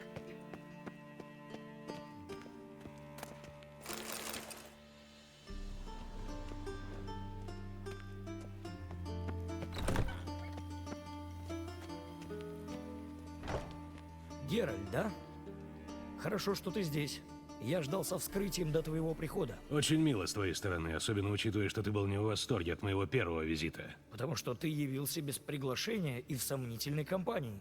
А у меня на шее висел преподобный Натаниэль. Теперь наш духовный опекун укатил за город по каким-то делам. А я уже знаю, кто ты и какая цель тобой движет. Так что с радостью помогу тебе в следствии.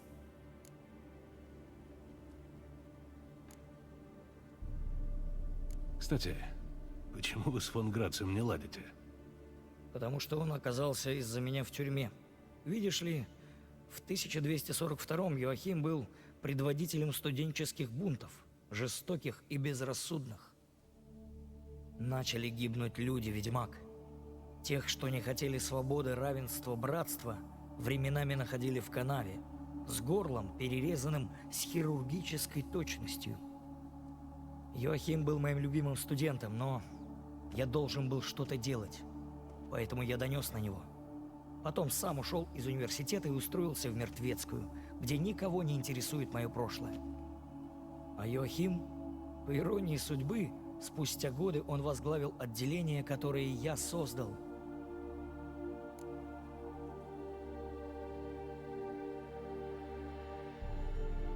Сколько фон Грацу лет? 50, 60? 53, кажется. Почему ты спрашиваешь? Ты слишком молодо выглядишь для его учителя. Ничего странного. Я годами сижу в темноте, в прохладе, в испарениях от бальзамов и консервирующих средств. Словом, кто работает с трупами, живет дольше. Забавно, правда?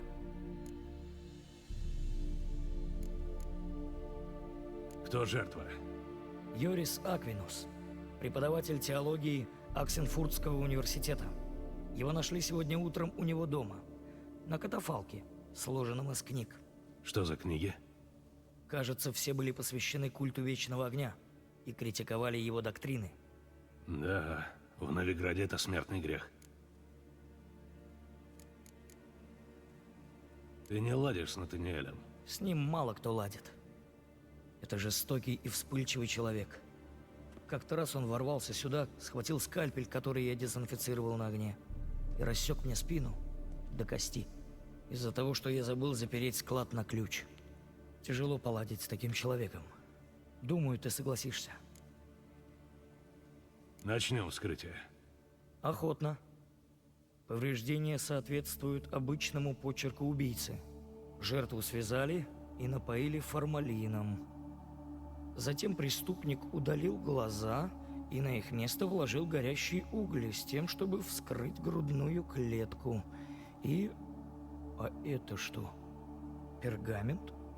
Из человеческой кожи. Это сообщение от убийцы, имя следующей жертвы. Патриция Вигельбут. Ты знаешь ее? Да, я даже был в ее имении вместе с... Я поеду к ней, сейчас же.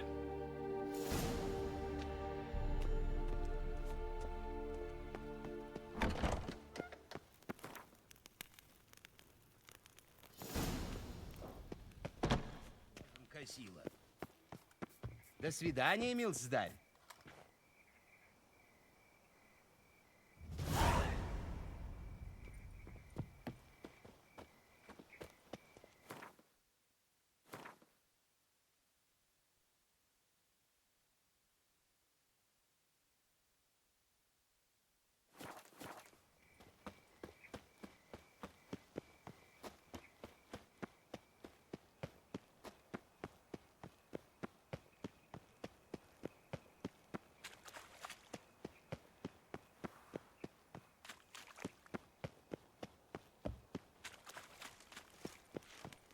Как же этот Новиград?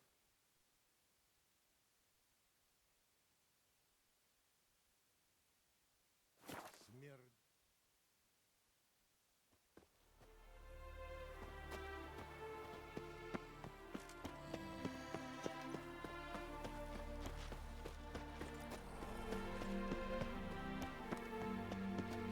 Тебе чего тут?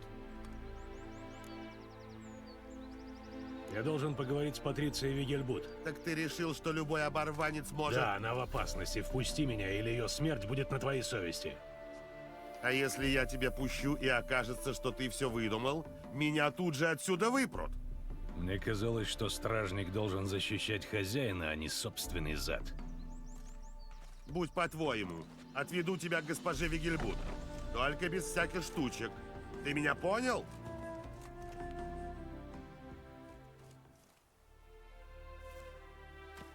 Ой, Геральт, какой приятный сюрприз.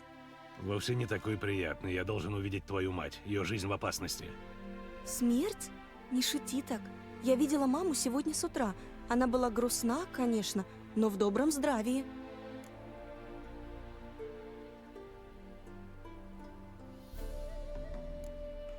Я выслеживаю серийного убийцу. У меня есть основания думать, что твоя мать станет следующей его жертвой. Даже если так, наша стража... Он очень жесток с жертвами. Он их пытает, а потом вырывает сердце.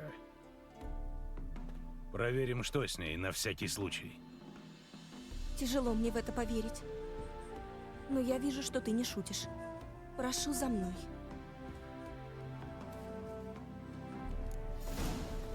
Костер как на Белитейн, только время года неподходящее. Помнишь, я говорила, что мать грустит? На самом деле, она переживает кризис веры. Достаточно серьезный. Мы были в Новиграде. Мать увидела костры на рынке. Всю обратную дорогу она молчала. По возвращении приказала вынести священные книги, регалии, реликвии и сжечь. А потом закрылась у себя. Прибавим шагу.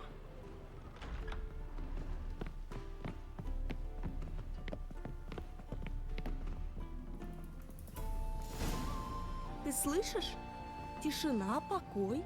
Все в порядке. Все-таки войдем внутрь, чтобы убедиться. Ты настаиваешь? Ну, будь по-твоему. Подожди здесь. Думаю, мама не в настроении принимать гостей.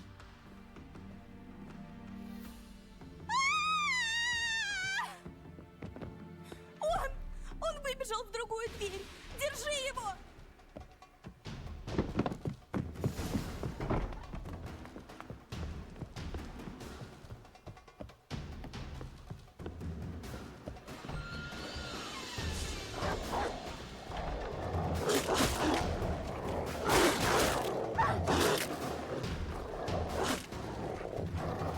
разделитесь. Убийца все еще здесь.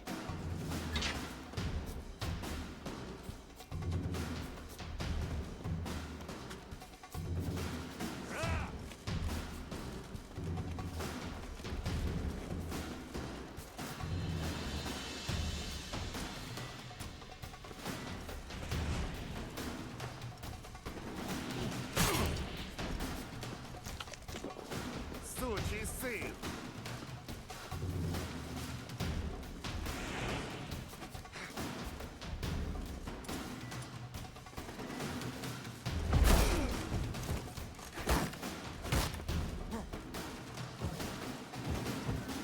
Жри грязь!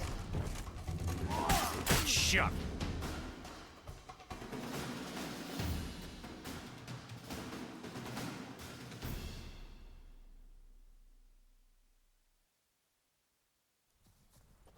Стой! Не то получишь стрелу в кишки. Слушай, вы поймали не того. Со мной этот номер не пройдет. Я отведу тебя к госпоже. Убийца все равно уже сбежал.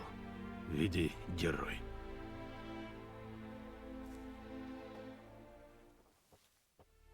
Мы взяли его, госпожа Ингрид. Пришлось потрудиться, но... Опусти арбалет, пока сам себя не подстрелил. Этот человек невиновен. Простите, госпожа. Я увидел, как он бежит, и решил, что он убегал, и... Я гнался за ним и догнал бы, если бы ты мне не помешал. Прочь! Моя мать! Почему с ней так поступили? Почему?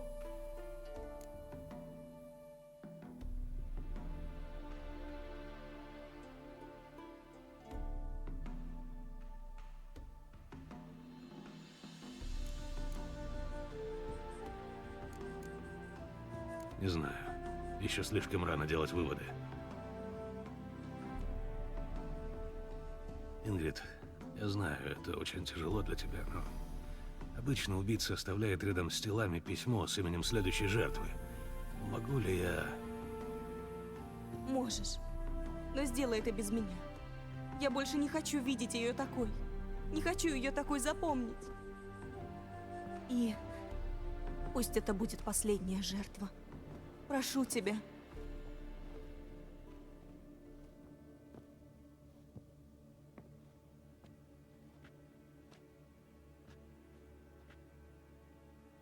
Ногти обломаны, синяки. Она защищалась. Наверное, поэтому у него ушло больше времени, и он почти попался. Вот и письмо. Сладкая Аники, хромоножка Катарина. Он становится все наглее. Не только имя, еще и место. В этот раз он от меня не уйдет.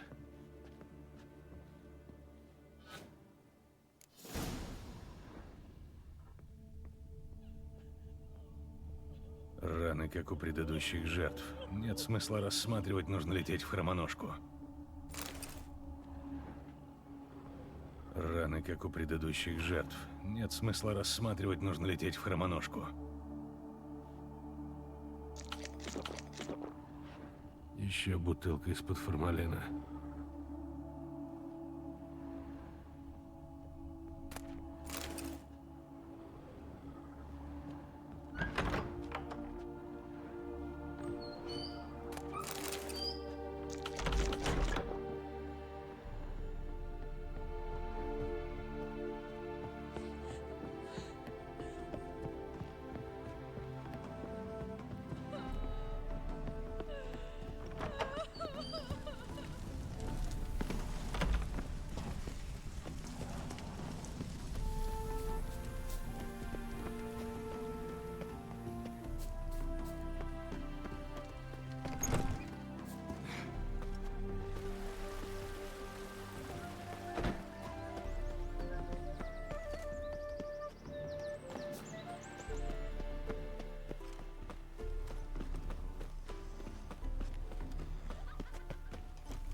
откладывай на завтра, купи Я себя сегодня плохо Не надо ли тебе чего, мастер? Давайте неправедные книги. Знаешь, в Менге, особенности гримуар. ну не знаешь, так скоро узнаешь.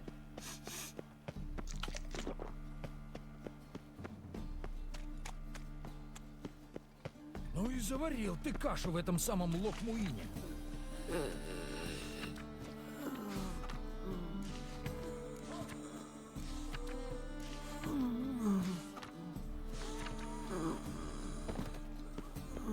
Не пялься, а то работу сглазишь. Ну и вонища. Возвращаться.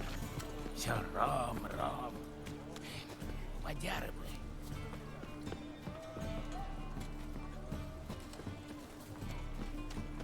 Эй, красавчик! Где сладкая Аники?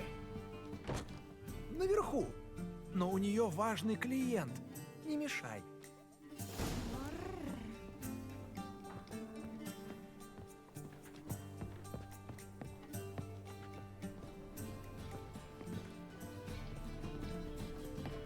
Живем в материальном мире, и я материалистка. Хочешь перепихнуться?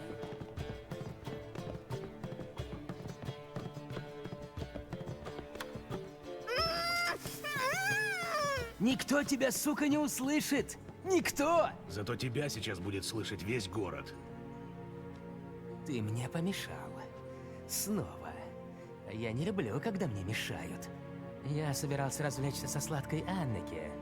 Сделать так, чтобы она уже не была такой сладкой. Но сперва займусь, пожалуй, тобой.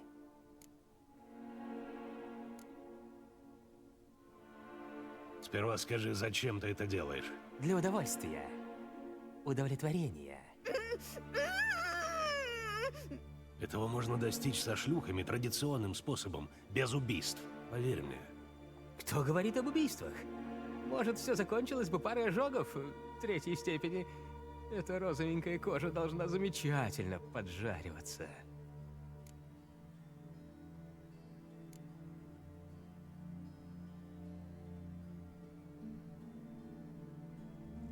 Избавь меня от своего вранья. Я видел, как заканчивают твои жертвы. Ты никогда не останавливаешься. Разве что тебе кто-нибудь помешает. Как сейчас. О чем ты? Что ты несешь? Об убийствах. Это ты убил Фабиана Мейера, Патрицию Вигельбут и многих других. Ерунда. Ты что-то напутал, выродок.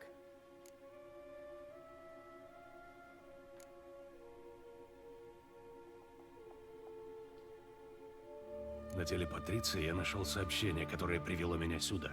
К сладкой Анике в хромоножку. Если не ты его оставил, то кто? Не знаю. Но вижу, что все-таки нам надо поговорить. Спокойно. Кто знал, что ты здесь будешь? Представь себе, я не хвастаюсь такими похождениями. Есть только один человек, которому... Но это невозможно. Он даже с трупом обращается, как с ребенком. Коронер, да? Он знал, что ты занят. Что ты не зайдешь случайно в мертвецкую. Я иду к нему. Иди, только на склад номер 12 в порту. В это время он ездит туда получать реагенты. Формалин. А я останусь здесь. Я еще не закончил со сладкой Аннике. А между прочим, я заплатил. Заранее.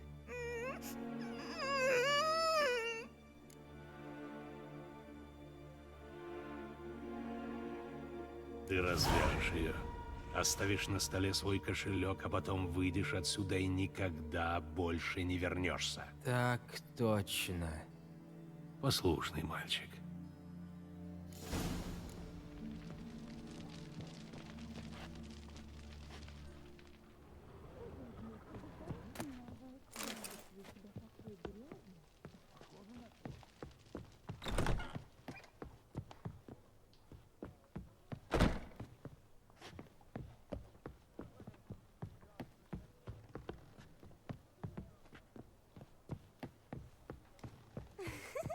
Мурр. А! Геральт!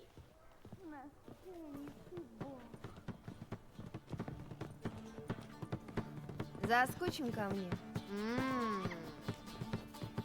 Приветствую. Гляньте-ка, свет представления.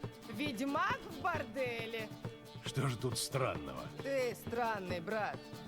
Все знают, что ведьмаки выродки и ненормальные мутанты. А здесь порядочный бордель для шлюх с принципами.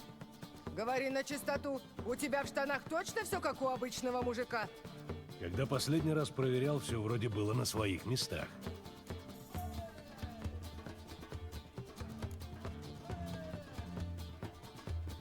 Я хотел бы кое-что купить.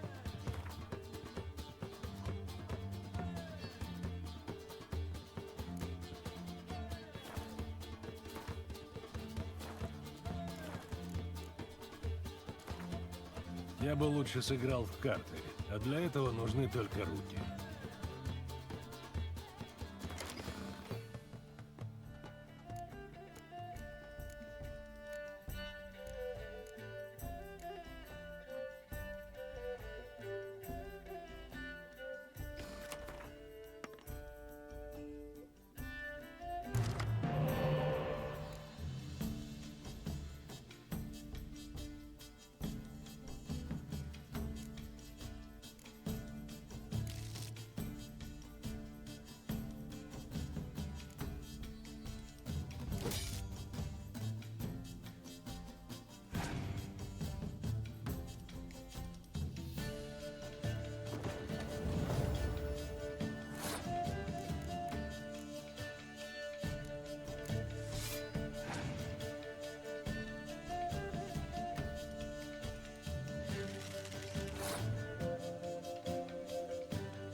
Ну как?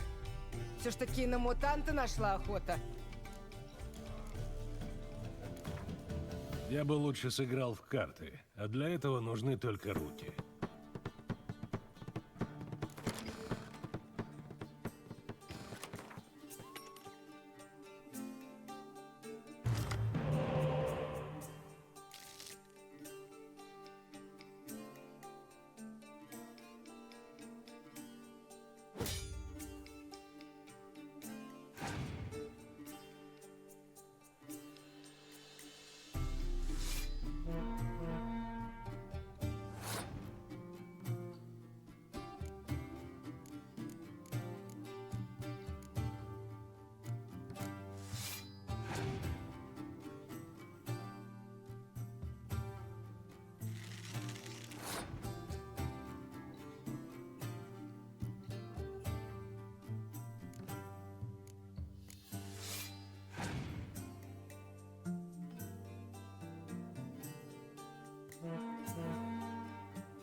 Знаешь ли ты, Белоголовый, что есть крещение? И жить не хочется. Пам-парам. Смотри!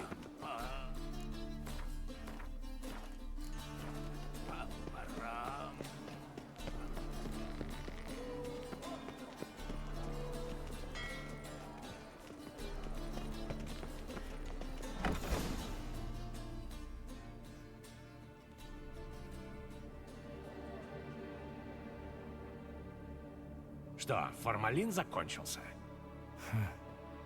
Я недооценил тебя. Сперва ты почти поймал меня in flagrante delicto, потом раскусил блеф с Натаниэлем. Хотя, вижу, ты еще не все разгадал. А то взял бы серебряный меч. Кто? Что ты такое? Вампир. Высший, разумеется.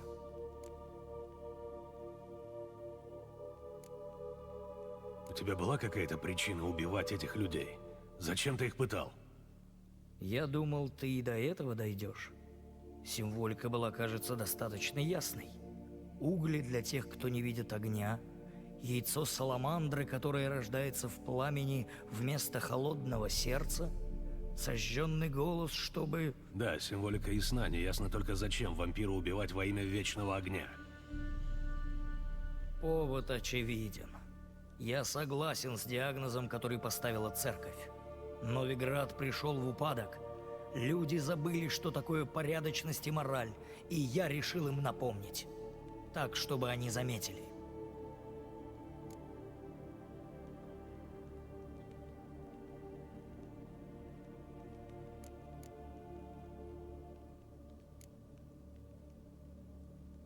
Это извращенная логика. Но все же логика. И я рад, что ты ее заметил. Огонь побеждай огнем, как говорится. Подумай о моих жертвах. Любострастный плотник, который последний грош потратил бы на шлюх. Старая графиня, которая бесчестит символы веры. Трубадурка, для которой нет ничего святого. Сплошные шуточки. Они не заслуживали того, чтобы жить. Но их смерть могла послужить наукой другим, отрезвить их, вывести через страх на верную дорогу, к огню и к очищению. Для тебя, боюсь, уже слишком поздно. Я чувствую, что ты человек маловерный. Ага. Зато я неплохо владею мечом. Неплохо может не хватить.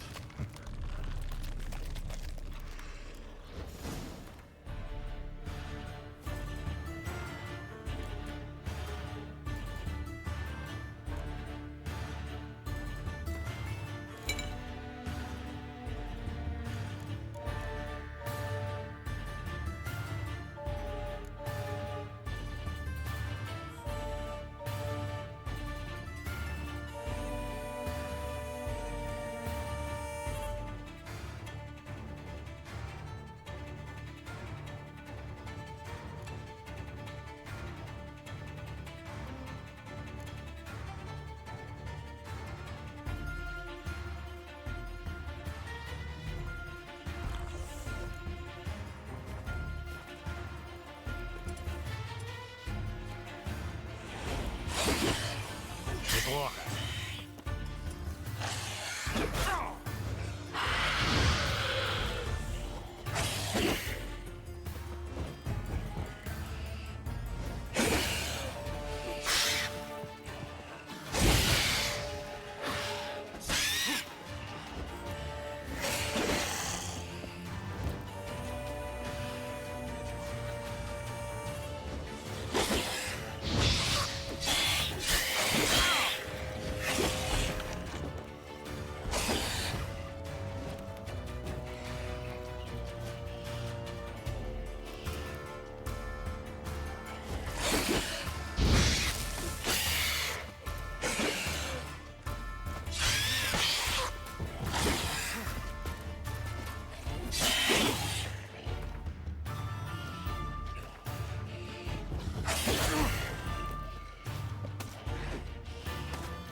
повешу твою башку у седла.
Иди сюда.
Извините.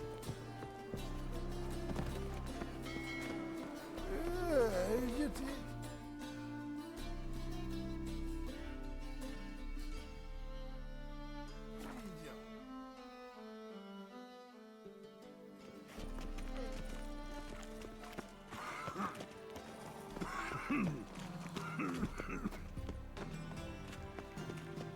Очередной приблудой исцелишь.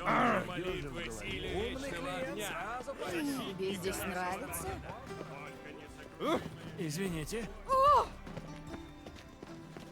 А, вот ведь была красотка.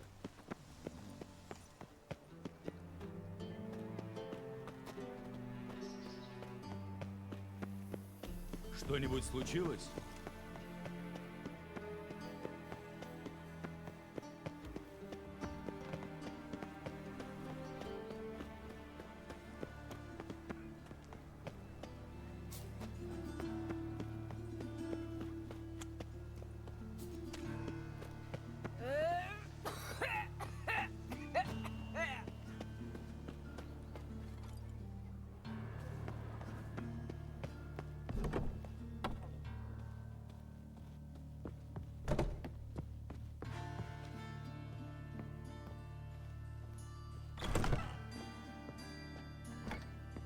Ну как? Лучше. Правда? Да. Ты позаботился о том, о чем я просил? Ага. По-ведьмачьи. Спасибо, Геральт. От меня и от Присциллы.